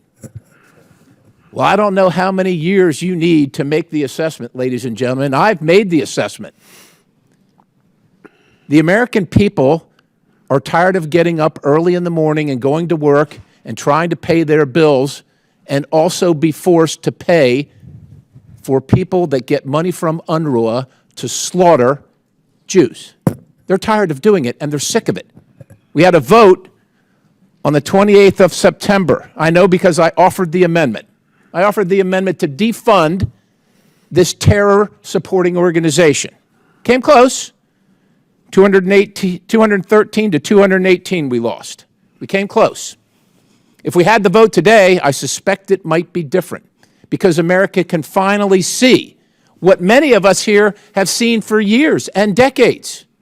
Years and decades, as you have, Mr. Goldberg. This absolutely must end and must end now. Mr. Chairman, I think this highlights, and the information that we have highlights, the fact that we all believe in the best of people and humanity. And our heart cries out to anybody on either side of this equation and the tragedies that have happened. But we, the United States of America and the American people, cannot be complicit any longer. I yield. Thank you, Mr. Perry. Chair now recognizes Ms. Manning. Thank you, Chairman Mast and Chairman Smith, and thank you to all our witnesses for joining us today. I am outraged by reports that at least 12 of UNRWA's own employees participated in or helped plan the heinous October 7th terrorist attacks against Israel. Attacks in which 1,200 innocent civilians were brutally murdered and hundreds were taken hostage, with many, including young women and children, who are still being held by Hamas. It is sickening to think that any teacher of children would participate in that attack, or that many other UNRWA employees might have links to Hamas or Islamic Jihad. I strongly support humanitarian assistance for the innocent Palestinians in Gaza, and what Hamas has done to the very people it was elected to govern is appalling. That's why what the administration, but it is simply intolerable to allow a UN agency to have employees who are members of Hamas, and that is why the administration was right to suspend funding to UNRWA pending investigation. Our international assistance can never be used to promote terrorism. Many of us have long demanded reform to UNRWA's fundamental problems, including its mission creep, the ongoing politicization of its mandate, its own employees' violations of UN principles of neutrality and tolerance, and the persistence of biased anti-Semitic content in textbooks used in UNRWA schools in both the West Bank and Gaza. In many UNRWA schools, teachers have literally been raising terrorists with the appalling anti-Semitic content in their textbooks. Given the serious, legitimate humanitarian needs as we look at the day after Gaza, I hope our witnesses can help us understand how we can go about overhauling UNRWA, because I just don't think we can tolerate what we have recently seen. And I'm concerned that what we have recently seen is just the tip of the iceberg with regard to UNRWA. Mr. Goldberg, according to its website, the UN High Commission on Refugees protects refugees and works with governments and partners to find long-term solutions so they can find a safe place to call home, and that includes integration into the host community or resettlement into integration in a third country, and helping them access livelihoods so they can live with greater independence and contribute to their communities. In other words, the UNHRC helps refugees build new lives. Does UNRWA do this? No, ma'am. It has a mandate to keep people in refugee status indefinitely and raise them to internalize that as a vision that one day they will return to homes and destroy the modern Israel, push the Jews into the sea. It is core to the mission to keep Palestinians limited in their economic and political rights. In my view, it is anti-human rights as an organization. And in the day after this conflict is resolved, if the international community were to establish a new mechanism to serve the same population in Gaza, how would or should its workforce and its mandate be different from UNRWA's current workforce and mandate? It's a great question, ma'am, and that's actually where the focus of our attention should be. If we all can agree on the premise that UNRWA is done, and now we're moving on to what comes next, now we can actually have a policy discussion, which is very important. UN High Commissioner for Refugees can play a role. There are other places in the world where conflict breaks out, where we have IDPs. UNHCR moves in very quickly. By the way, they did that in Syria, where UNRWA was operating and UNRWA couldn't operate anymore. UNHCR came in and took over a lot of responsibilities. We have the World Food Program, we have UNICEF, we have other organizations, but also, if we get to a place where Hamas is finally out of control of Gaza, where we get to a place where we have reform in the Palestinian Authority, at some point we also have to talk about moving this out of a multilateral system into a bilateral aid program with true oversight, metrics for success. How are you moving people to economic success, political prosperity, openness, et cetera? If you're just looking at handing a check over to an organization that just keeps people in despair, you're going to get more people in despair. You're going to get the terrorism you don't want. Thank you. I have many more questions, but unfortunately my time has expired. Thank you, Ms. Manning. Chair now recognizes Mr. Mills. Thank you, Mr. Chairman. I think it's simple to say that over the 20-plus years that the United States has been involved in overseas conflict, whether that be the war in Iraq or the war in Afghanistan, that you can't simply defeat ideology through bombs and bullets. This is something that is taught. This is something that is trained. And that is why even after the Russians fell in Afghanistan, it was such a big element for us to want to fight towards education of our children, because it's very proven through many studies that children are not born with hate, they are taught hate.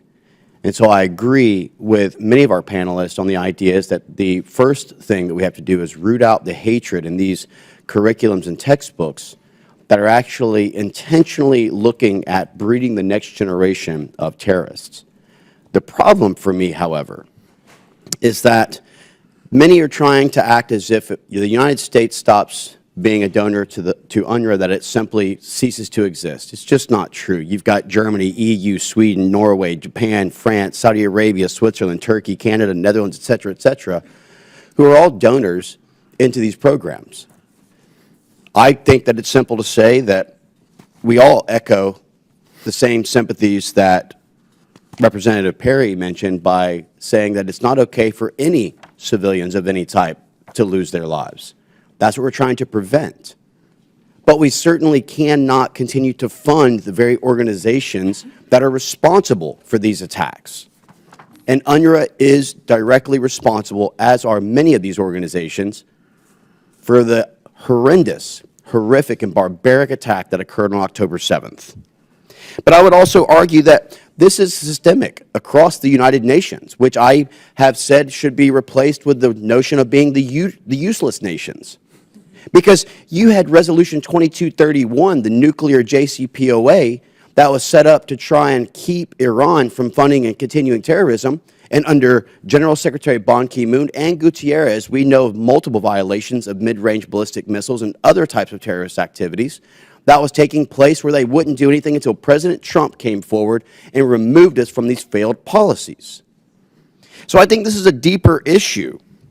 You know, whether it's the 12 members who participated in the event itself, whether it's the 3,000 UNRWA teachers who are celebrating this massacre and yet they're screaming for more aid to try and develop peace, it's all a failure and a false premise.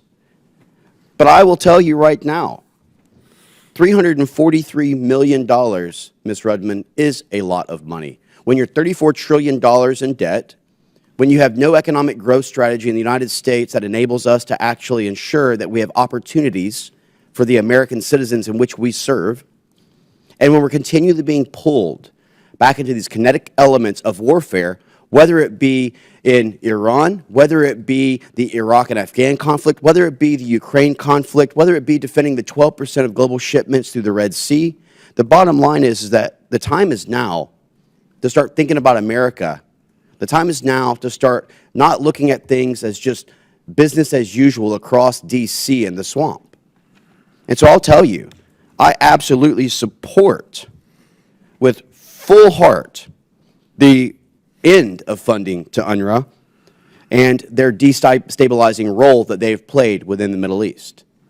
I'm one of the members who actually went over to Israel recently. You know, when the attack took place on October 7th, I actually went over on October 11th and helped to rescue and evacuate 255 Americans, 96 by ground. I'm not sitting here having these 5-minute discussions for talking points so I can post on social media for clicks and likes. We have to have real effective change. And we have to acknowledge that Hamas is a terrorist organization.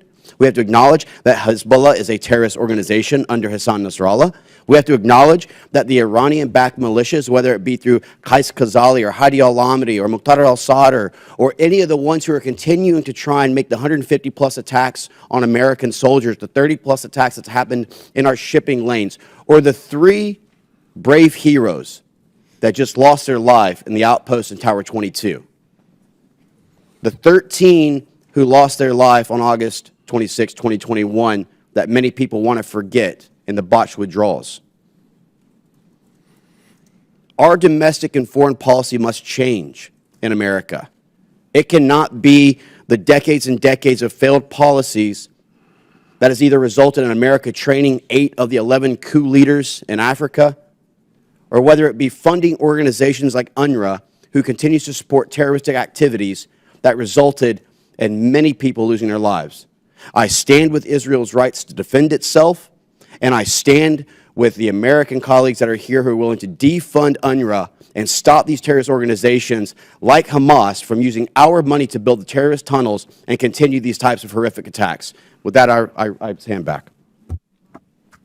Thank you, Mr. Mills. Chair now recognizes Ms. Dean. Thank you, Chairman Mast, and thank you, Chairman Smith, Ranking Member Crow, Ranking Member Wild, for holding this important hearing.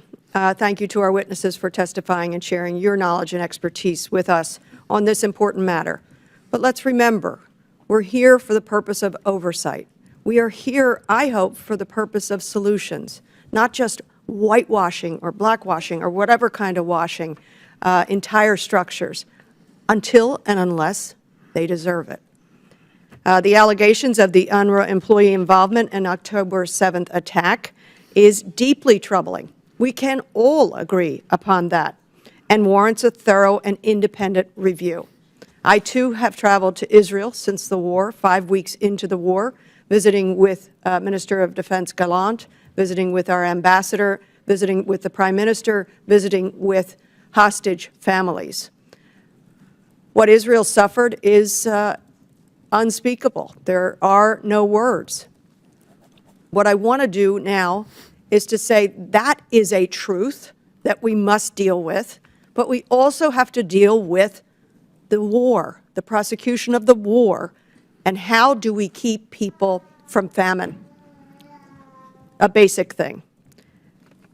Professor Rudman, I appreciated your 5 points, and in your 5th point, you indicated something that you had an idea. I'm sort of jumping to the end of the story, that you had an idea of something or some structure that could be put in place around UNRWA to address the gravest needs that the people of Palestine, that the Gazans are enduring, and how we fulfill that, both for Israel's security and our own national security interests. What were some of your ideas? So I think there are any number of different structures going forward. The challenge is the immediate period and how we get through that. In other words, people need food now. You can't stand that. While I agree with some of the others on this panel that there are entities out there, those entities are not currently set up to be able to move forward and get food and water into the many, many innocent Palestinians in Gaza at this point.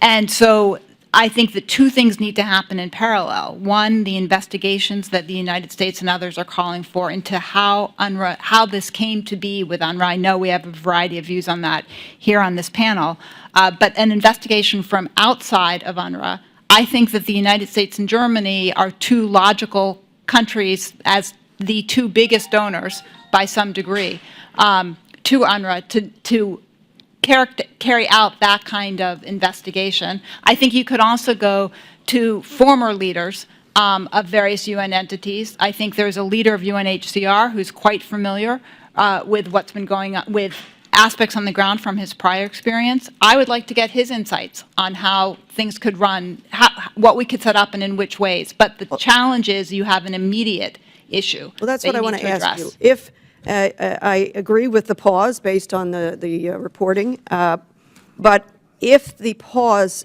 of funding to UNRWA is sustained, this abrupt pause is sustained, what is the outcome in Gaza? If the funding does not resume, we have people who will be starving. And it's because it's not just us. There's a number of countries that have followed the United States lead on this. I understand that. But there is not enough funding going into UNRWA to be able to feed people. It's that simple. On the question of educational materials, it seems to me that should be something that pressure could be brought to bear to make that happen. Do you see a path to that? And Mr. Schiff, also, do you see a path to that? Yes, first, Professor. Sure. Yes, I think there are people working on it. People on this panel have. I think there are people in other countries in the region, some of whom were named as well by Mr. Schiff, and there are people within Israel who have worked on changing their curriculum as well. So there's a route forward. That is not an UNRWA-specific challenge, though. That's a broader challenge on Palestinian Authority curriculum as well. I also know, you met with our ambassador, you know, he's very committed as well to addressing this. So there are routes forward to doing that. And I just put food and water as the more immediate pressure, but I understand the need to address this as well. And Mr. Schiff, if you'll indulge me just a few more seconds, Mr. Schiff, what's the prospect of cleaning up the educational materials? Sure. So very briefly then, it's a matter of will. It's as simple as that. This is not complicated. This is a matter of exchanging material in the textbooks, making sure that that is material of peace and tolerance. But I would argue, actually, if you'll allow me, that this is about UNRWA. And UNRWA made the choice to teach the Palestinian Authority's curriculum. It didn't have to. There are organizations around the world that do not teach the host nation curriculum because it is appalling. Yemen, the Houthi curriculum, just as an example. So they absolutely made that choice, and not only that, they created their own material to go with those textbooks, which is equally as bad. Is it possible to be done? Yes. Really very simple indeed. Curricula are changed all over the world all the time. Is there a will? I think they really ought to be, don't you? And to just conclude, I hope there is a will on this committee to get at the oversight, to get at the truth, and to get at solutions. Thank you. I yield back. Thank you, ma'am. Chair now recognizes Mr. Moran. Thank you, Mr. Chairman. Before I get into some questions, I just want to make clear that, in my opinion, under no circumstances should U.S. taxpayers be on the hook to pay organizations that work contrary to the economic and national security interests of the United States. UNRWA seems to be doing just that, and that is highly unfortunate, and we need to take a continued close look at this.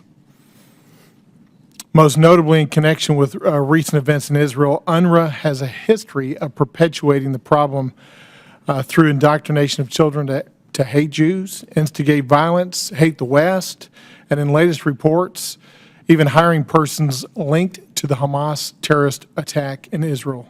It's totally unacceptable. Mr. Goldberg, I want to ask you a couple of questions in regard to that. I thought I understood Ms. Rudman to say that there's other organizations that exist, but none of them really are equipped to do this work that UNRWA is doing. Is that the case, or are there other private organizations outside of UN control that can do substantially similar items and complete the same mission that UNRWA purports to do now?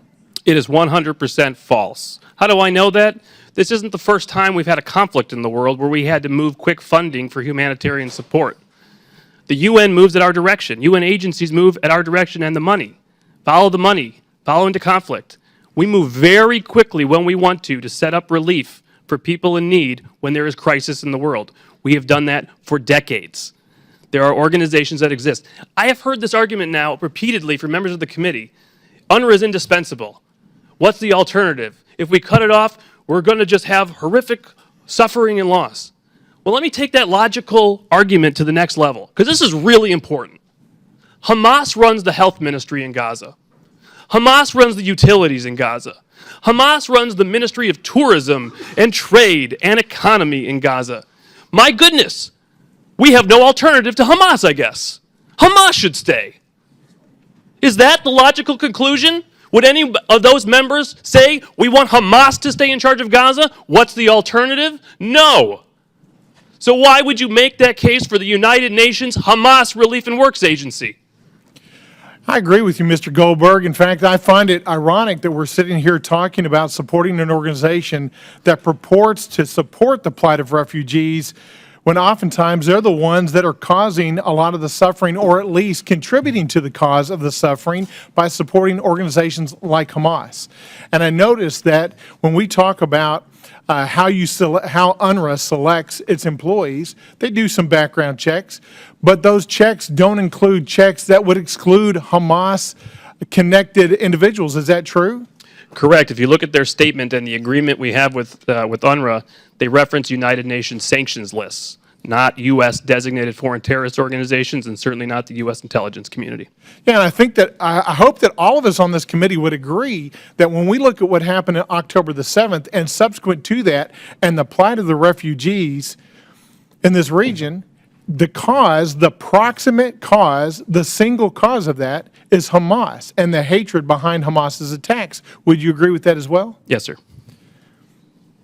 So what's preventing the United States from redirecting the $300+ million that's presently going to UNRWA to another organization that has no ties to terrorism, no ties to Hamas, that could accomplish much of this same thing? Political will. That's what I thought. Wouldn't it be better if we actually had the political will to turn away from entities and organizations like UNRWA that embrace organizations like Hamas, and for the United States to say, no, there is a better, more strategic pathway that we can take, and that is to support organizations that can accomplish the mission and are strategically aligned with our friends and allies, and frankly, with just morality itself. Would you agree with that? Yes, sir. Are you aware of any circumstances prior to the most recent firing of 12 employees, any of you on the panel, in which UNRWA employees have been removed from their position after publicly or privately making anti-Semitic statements or giving support to Hamas? Is anybody aware of any of that?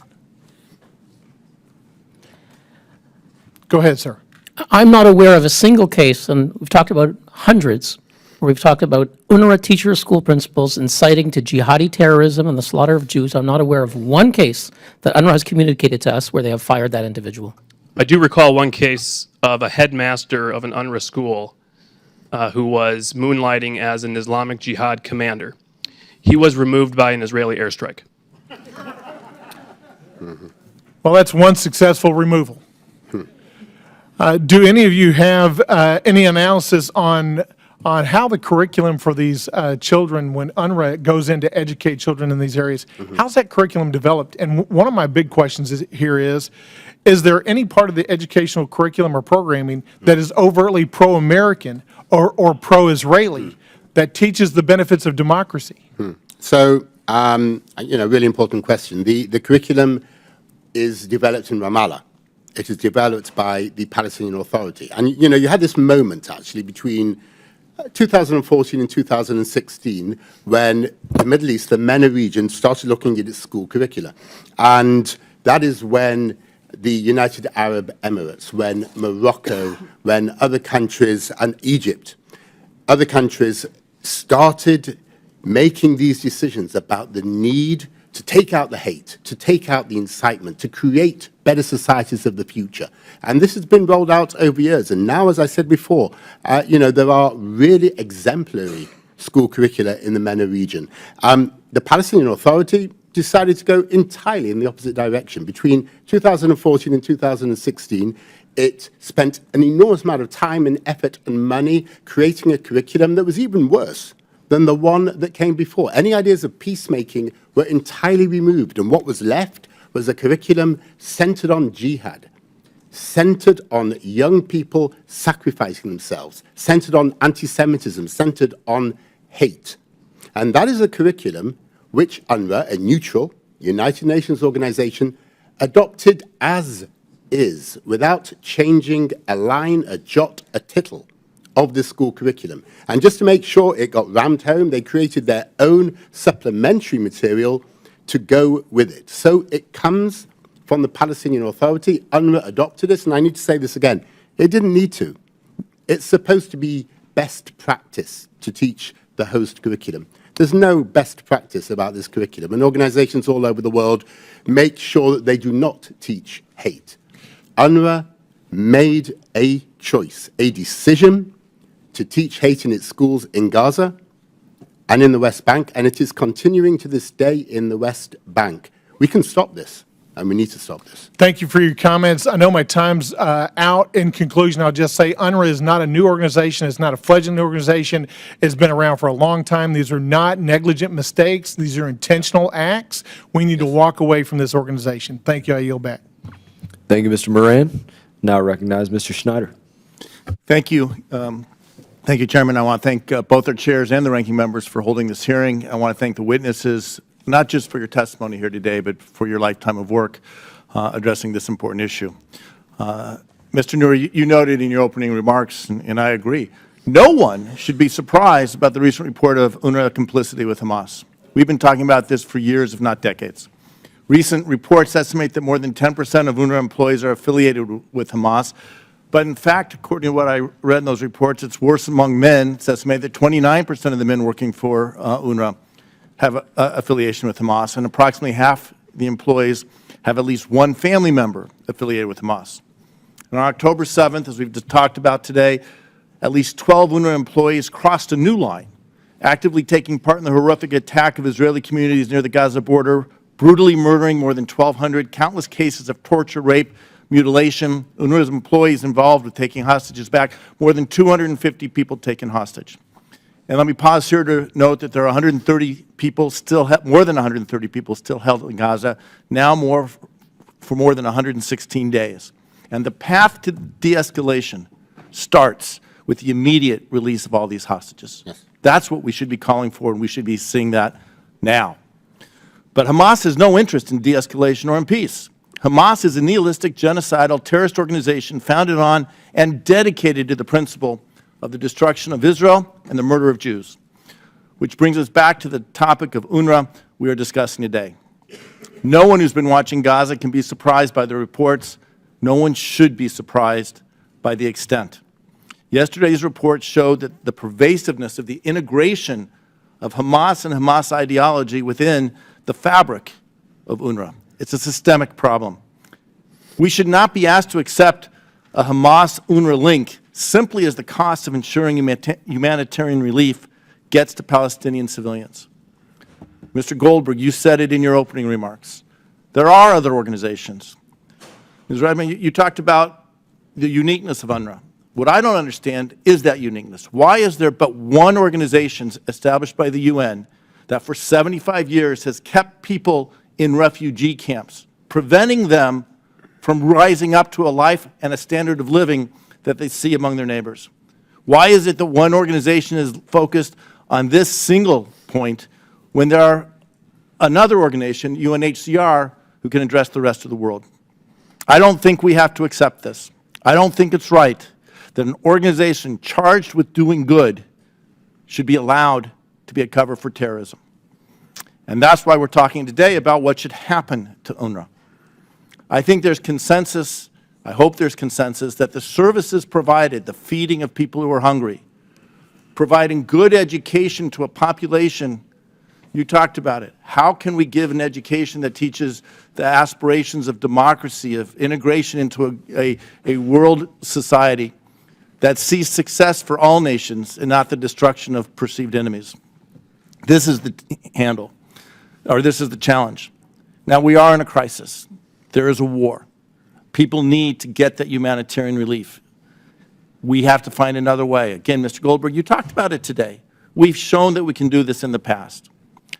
We have to replace UNRWA with something else. There are organizations prepared to do that. My question as we talk about it, because it's not just food, it's desalination of water, it's handling of sewage, it's the provision of shelter, and obviously education. There are other organizations, but based on Mission Order 21, a lot of these organizations are prohibited for dealing with Hamas, having any contact with Hamas. The reality is Hamas is there. Can we get support from organizations like the World Food Program to bring more help, more flour and bread and food? Can we work with the Office of Coordination of Humanitarian Affairs to assist with emergency coordination? I support getting rid of UNRWA. I support the administration's decision to suspend it. But my question is, as I have 29 seconds left, are there ways to deal with this, to get around this prohibition of having any contact whatsoever with Hamas? I'll leave that with the last few seconds. Ms. Rudman?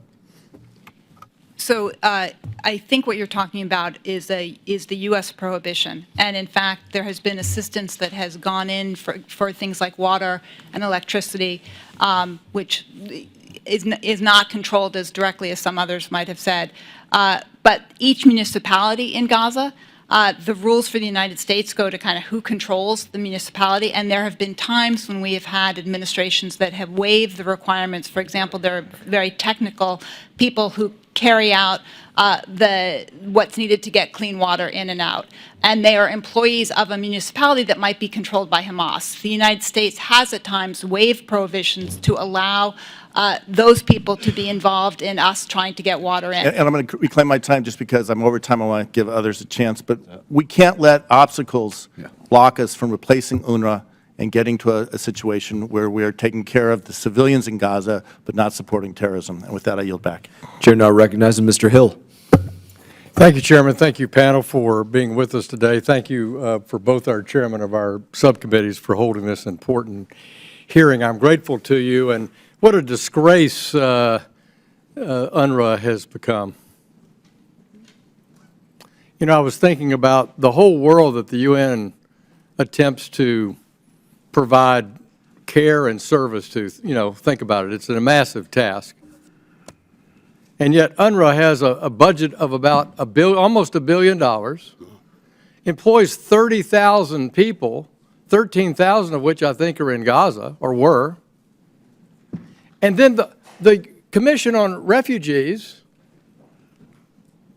taking care of the whole rest of the world, has a budget of $10 billion and just 18,000 employees. Let that sink in. Mr. Goldberg, what's wrong with this picture? Could the UN Commissioner on Refugees handle this work and just abandon, since all the countries are disgusted with that $806 million or close to $1 billion with UNRWA, why didn't this just get transferred to the UN Commission on Refugees? Let's pick a handful out of the 13,000 that are effective. What do you think? That has been the obvious solution for decades, but for the United Nations inherent systemic structural bias against Israel, support for UNRWA's mission of trying to instigate incitement against Israel.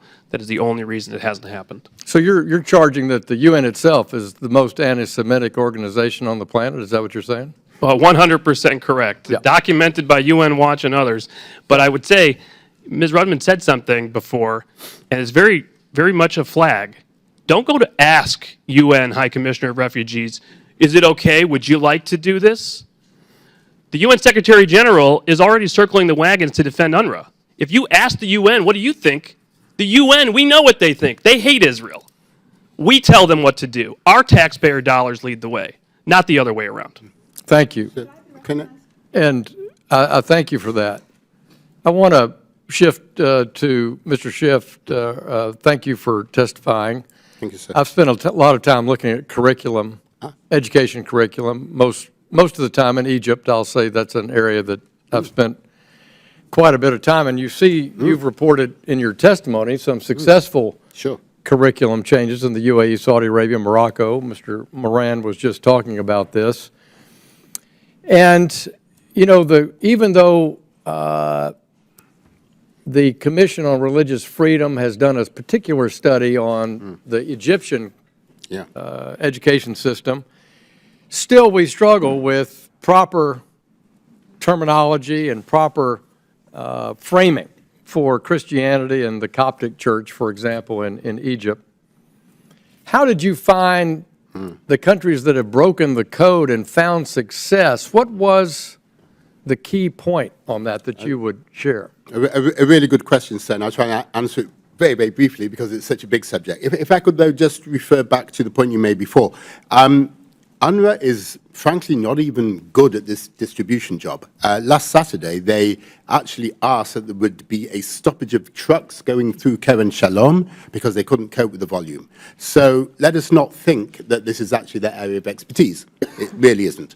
In relation to curricula, countries change their curricula for their own reasons, not to make the United States or anybody else proud of them or happy for them, but because they want to create societies of the future which make sense to them. For MBS, it is about Vision 2030. It is about a Saudi Arabia that is more open, that is able to trade with the world, that is less dependent on oil and gas. And there's no question that a curriculum which prepares young people in a tolerant, open, peaceful way will go a long way to a country which in 2030 will be more able to do that. The UAE, Mohammed bin Zayed, made exactly that determination in 2011 and drove a quite remarkable change because that is the UAE he wanted to see. And anybody who spent time in Dubai, in any other part of the UAE, can see how successful that has been. Egypt. Well, I would hope then that leaders in those countries would help lead the change in these more reluctant countries, including, let me say, I'm a proud supporter of Christian education in the West Bank through the Catholic Church, and yet history starts at 600 AD, and I'm not sure that's the right way to teach history, so let me yield back. Thank you. Thank you, Mr. Hill. Chair now recognizes Mr. McCormick. Thank you, Mr. Chair. I'll make this fast because I got a lot to go over. We've talked a lot today about the 12 UNRWA employees, but those 12 employees are just the tip of the iceberg when you talk about possibly thousands of employees loyal to Hamas and anti-Semitic and anti-American interests. Over the years, this organization that we spend about 28% of the UN's budget is supported by the United States, and yet this organization has thousands of allegations of child trafficking, rape, murder, theft, embezzlement, with almost no accountability. I was in Uganda in 1994 as part of Operation Restore Hope, watched UN leave and watched almost 1 million people be killed. And if you look at the UN's history and their involvement in foreign countries. Let me list some of them: Congo, Somalia, Rwanda, Libya, Angola, Sierra Leone, Sudan, Haiti, Afghanistan, Bosnia-Herzegovina, Yemen, Iraq, Iran, just to name a few. How's that been going? Mr. Neuer, there have been hundreds of resolutions of the United Nations condemning Israel. How many have condemned the Palestinian administration? I'm not aware. The one that condemned, the one that was run by Hamas, by the way. I'm not aware of any resolution condemning. Nor am I, but there have been hundreds against Israel, usually in the double digits per year. This is the United Nations, by the way. The United Nations, that organization which we fund 28% of. I know that UNRWA oversees Gaza's educational system, and for years it's sectioned the textbooks used that have, quote, encouraged to sacrifice their blood to liberate Jerusalem, with terms such as, quote, jihad warriors, including the attempting to erase Israel's existence and legitimacy. I know that you, Mr. Neuer, have been against the appointment and nomination of Mr. Pierre, along with 18,000 other folks. Can you tell me exactly why Mr. Karenbol should be opposed? Thank you, Congressman. Look, the Red Cross on its own has failed to meet with any of the hostages that are being held in Gaza, and that is shameful. In addition, beyond their diplomatic failure, in their public statements, we've counted 10-to-1 their statements are in favor of the Hamas narrative and biased against Israel. The notion that they would now appoint Pierre Krahenbuhl, the former head of UNRWA, who was forced to resign in disgrace, is shocking, and we oppose it. He was forced to resign in 2019 in wake of a major corruption, abuse of power, and ethics scandal, which included allegations that he had a very inappropriate relationship with one of his staffers who was paid $200,000 a year, and the Swiss government paid for it. Several countries suspended funding in 2019 in wake of the scandal, including Switzerland, Belgium, and the Netherlands. And his response was to say he was cleared of the charges, he claimed in a Swiss TV broadcast. He said it was a conspiracy. The implication of this broadcast was that it was a conspiracy between the U.S., Israel, and the Swiss foreign minister to besmirch UNRWA. But the reality is that even people who like UNRWA said it's false, that he was not cleared of the charges. The UNRWA ethics inspector, Lex Tackenberg, and Professor Ricardo Bocco, both of them leading supporters of UNRWA, said Pierre Krahenbuhl was not cleared of the charges. So the notion that the Red Cross would appoint this person is shameful. And I just want to say, in closing, that the Swiss newspaper Le Temps, Louis Lema, wrote 3 parts an investigation. He wrote that the allegations of corruption are all valid. There was terrible corruption in UNRWA, but no one wants to talk about it because it might help the U.S. and Israel in their criticisms. And so this is no one wants to talk about it. I want to sum this up. We spend about $13 billion per year right now on the United Nations, the leading funder by far. And this is an organization that has tons of corruption, tons of appointees that are anti-American, anti-Semitic. I want to call not in just to question what we spend on UNRWA, but on the United Nations in general, a top-down review. I'm talking about all spending. I'm very much in favor of ceasing all spending until they get their stuff straight, until they prove they're not corrupt, until they prove they're not anti-American, anti-Semitic. If you want to help people out of trouble, whether you be in Gaza or Palestine or anywhere else in the world, how about we start with organizations that are not corrupt, not anti-Semitic, and not anti-American? That's a better investment. It is a time for a change. It is a time for a choice. And let's start there. With that, I yield. Chair now recognizes Mr. Issa. Thank you, Mr. Chairman. Ms. Rudman, you had several things you wanted to answer, and no one's asked you a question in a while.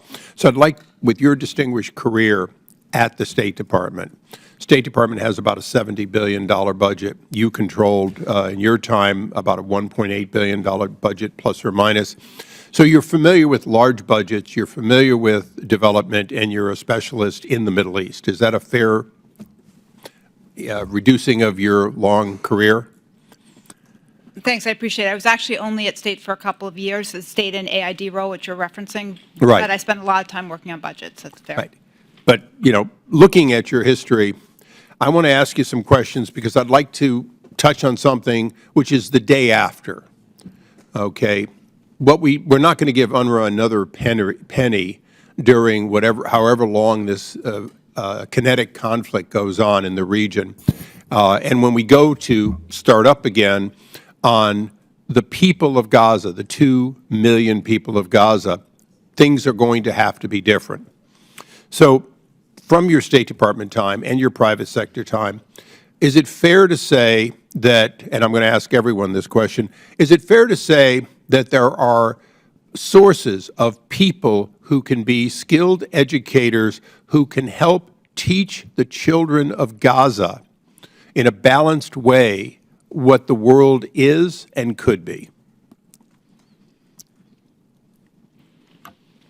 Yes. There Okay. are sources of people, including many Palestinians in Gaza, if you didn't have Hamas as the de facto rulers. Well, I'm going to agree to disagree on that group being able to do it unless they're supervised at a very close level by people who have a demonstrated history that would say they're not going to go down that road. I'm not going to disagree with you that in any program, and you've seen some of them, we generally have some local employees. As I like to say, I have no problem with someone carrying a bag of cement, in a construction project being a local. I do have a problem with UNRWA overseeing goods and services coming into Gaza that got used to produce weapons that were stored in their facilities. So I'm going to ask the same question, Mr. Goldberg. And for that matter, any other witness for a moment. You are critics of UNRWA, but you're also critics of everything that has been taught to a generation of people in Gaza. In a short way, isn't it fair to say that if America is going to take a leadership, there are two things we have to do. One is we have to find the supervisors for the teachers and the teachers who will teach the next generation of Palestinians other than hate. And two, that the United Nations has not historically demonstrated ability to be that NGO that can do that. Is there anyone that disagrees with those two assumptions? That the record of UN is poor and that we must change the teachers of the children of the next generation of Palestinians?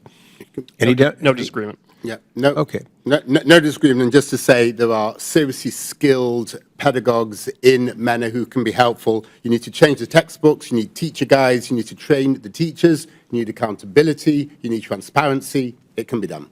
And just quickly, the top funders, the people who are giving the money for UNRWA, it's an interesting who's who, with the United States being such a large one, followed by Germany. And in the top 6 is Japan.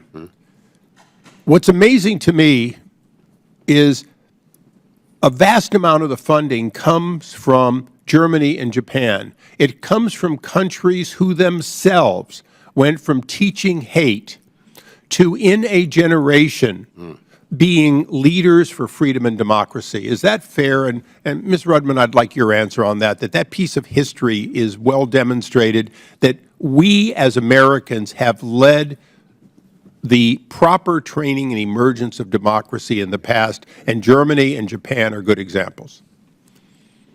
I think they are good examples. I would note as well that the United States provided tremendous assistance to help them in getting to where they needed to go. But we did it, and this is my closing question. We did those conversions of the Italians, the Germans, the Japanese. We did it led by Americans, staffed by Americans and other allies, and then at a local level, we vetted and found people who would cooperate with us and be part of it. That was what, both in the European and in the MacArthur area, made the difference. Is that the model that we should be considering for the day after this conflict? Yeah. So, yes, absolutely, and I think there can be involvement in many countries in that. I think Germans who I'm speaking to, utterly horrified about their efforts being turned into the horror show that education is. By the way, the Japanese are giving money specifically to scientific education. I wonder how they think about math being taught by adding up martyrs, about physics, Newton's second law being taught by telling young people to endanger themselves. So yes, their efforts are being made into a joke, frankly. Ms. Rudman, is that, as a closing, is that something that all four of you can agree that that model and that approach should at least be given serious consideration by our State Department? I would support it being given serious consideration. I prioritize a little bit differently the immediate day after, because I think getting basic needs into people, there are not buildings for people to be taught in, there are not buildings for people to live in. And, Mr. Chairman, I think we not only agreed on what I asked to agree on, but I would agree with the gentlelady that, in fact, the day after will have to be comprehensive. We can't teach people to give up hate if we cannot help feed them and house them. And so I look forward to this committee, which has the lead role in that day after. And, Chairman, thank you for your oversight, and I yield back. I thank the witness for the valuable testimony, members for their questions. Members of the subcommittee may have some additional questions for the witnesses, and we will ask you to respond to those in writing. I now recognize Mr. Crow for any closing remarks that he may have. Thank you, Chairman. Thank you for convening this meeting, and to our witnesses today for the very robust discussion. I'm going to keep it short because we have votes that we have to run to, but the bottom line for me is I'm deeply troubled by the allegations against UNRWA, and believe that those allegations must be addressed, and that very well may take the form of disbanding and replacing it with a different entity. But I'm equally as deeply troubled by any action that would further deepen the catastrophic conditions on the ground for innocent civilians, right? So for me, the issue is very simple, right? How do we address these allegations and the challenges that have been well documented, but make sure that we continue a flow or an increase a flow of aid to the suffering Palestinians in Gaza. And I look forward to working with everybody to try to figure out what are the solutions to get us there. And we need to bridge this, right? Because there's a timeline challenge. If we cut off funding to UNRWA, I think there's a very real debate. And I frankly don't think that there are entities right now that can fill the exact services that are being provided by UNRWA. So how do we bridge that gap is the challenge, to make sure that people that are starving now don't die. With that, I yield back. Chair now recognizes Mr. Smith for a closing statement. Thank you very much, Mr. Chairman. And without objection, testimony from Dr. Debbie Sofrin, who is the first child advocate, I should say, for the Wiesenthal Center. We made a part of the record. And I want to just point out for the record that decades ago, Dr. Sofrin, who's a pediatrician, brought to my attention some of the most horrific things that were happening by UNRWA, which just blew my mind in terms of the hatred that was being conveyed to these children. And again, you got to be taught. They're being taught, and they'll keep getting taught. You know, we and you, Mr. Goldberg, you made a very good point about how we know how to set up emergency situations for refugees. We've been doing it forever. And the United States takes a lead, not just in funding it, but doing it. I remember when the Kurds left and Operation Provide Comfort, they got onto the border of Turkey. Our military, in that case, especially from a humanitarian point of view, provided food, clothing, medicine, and saved the lives of so many people. There are ways to do it. Hamas is disgraced. So is its proxy, or its identical twin, and that would be UNRWA. They have disqualified themselves. And if we can't, during this terrible time, when they have proven themselves beyond any reasonable doubt to be absolutely anti-Semitic, but even more than that, they have taught these kids to hate. That cycle will never be broken if we, in any way, shape, or form, countenance any further support for UNRWA. Let's find the alternative. Let's do it. Let's put our minds to it and our money in order to save lives and to save these children from child abuse. Thank you, Mr. Smith. I now recognize myself for a closing statement. I want to start by a word of thanks for many. I want to start by thanking President Trump, #1, for being the first to have the stones to defund UNRWA.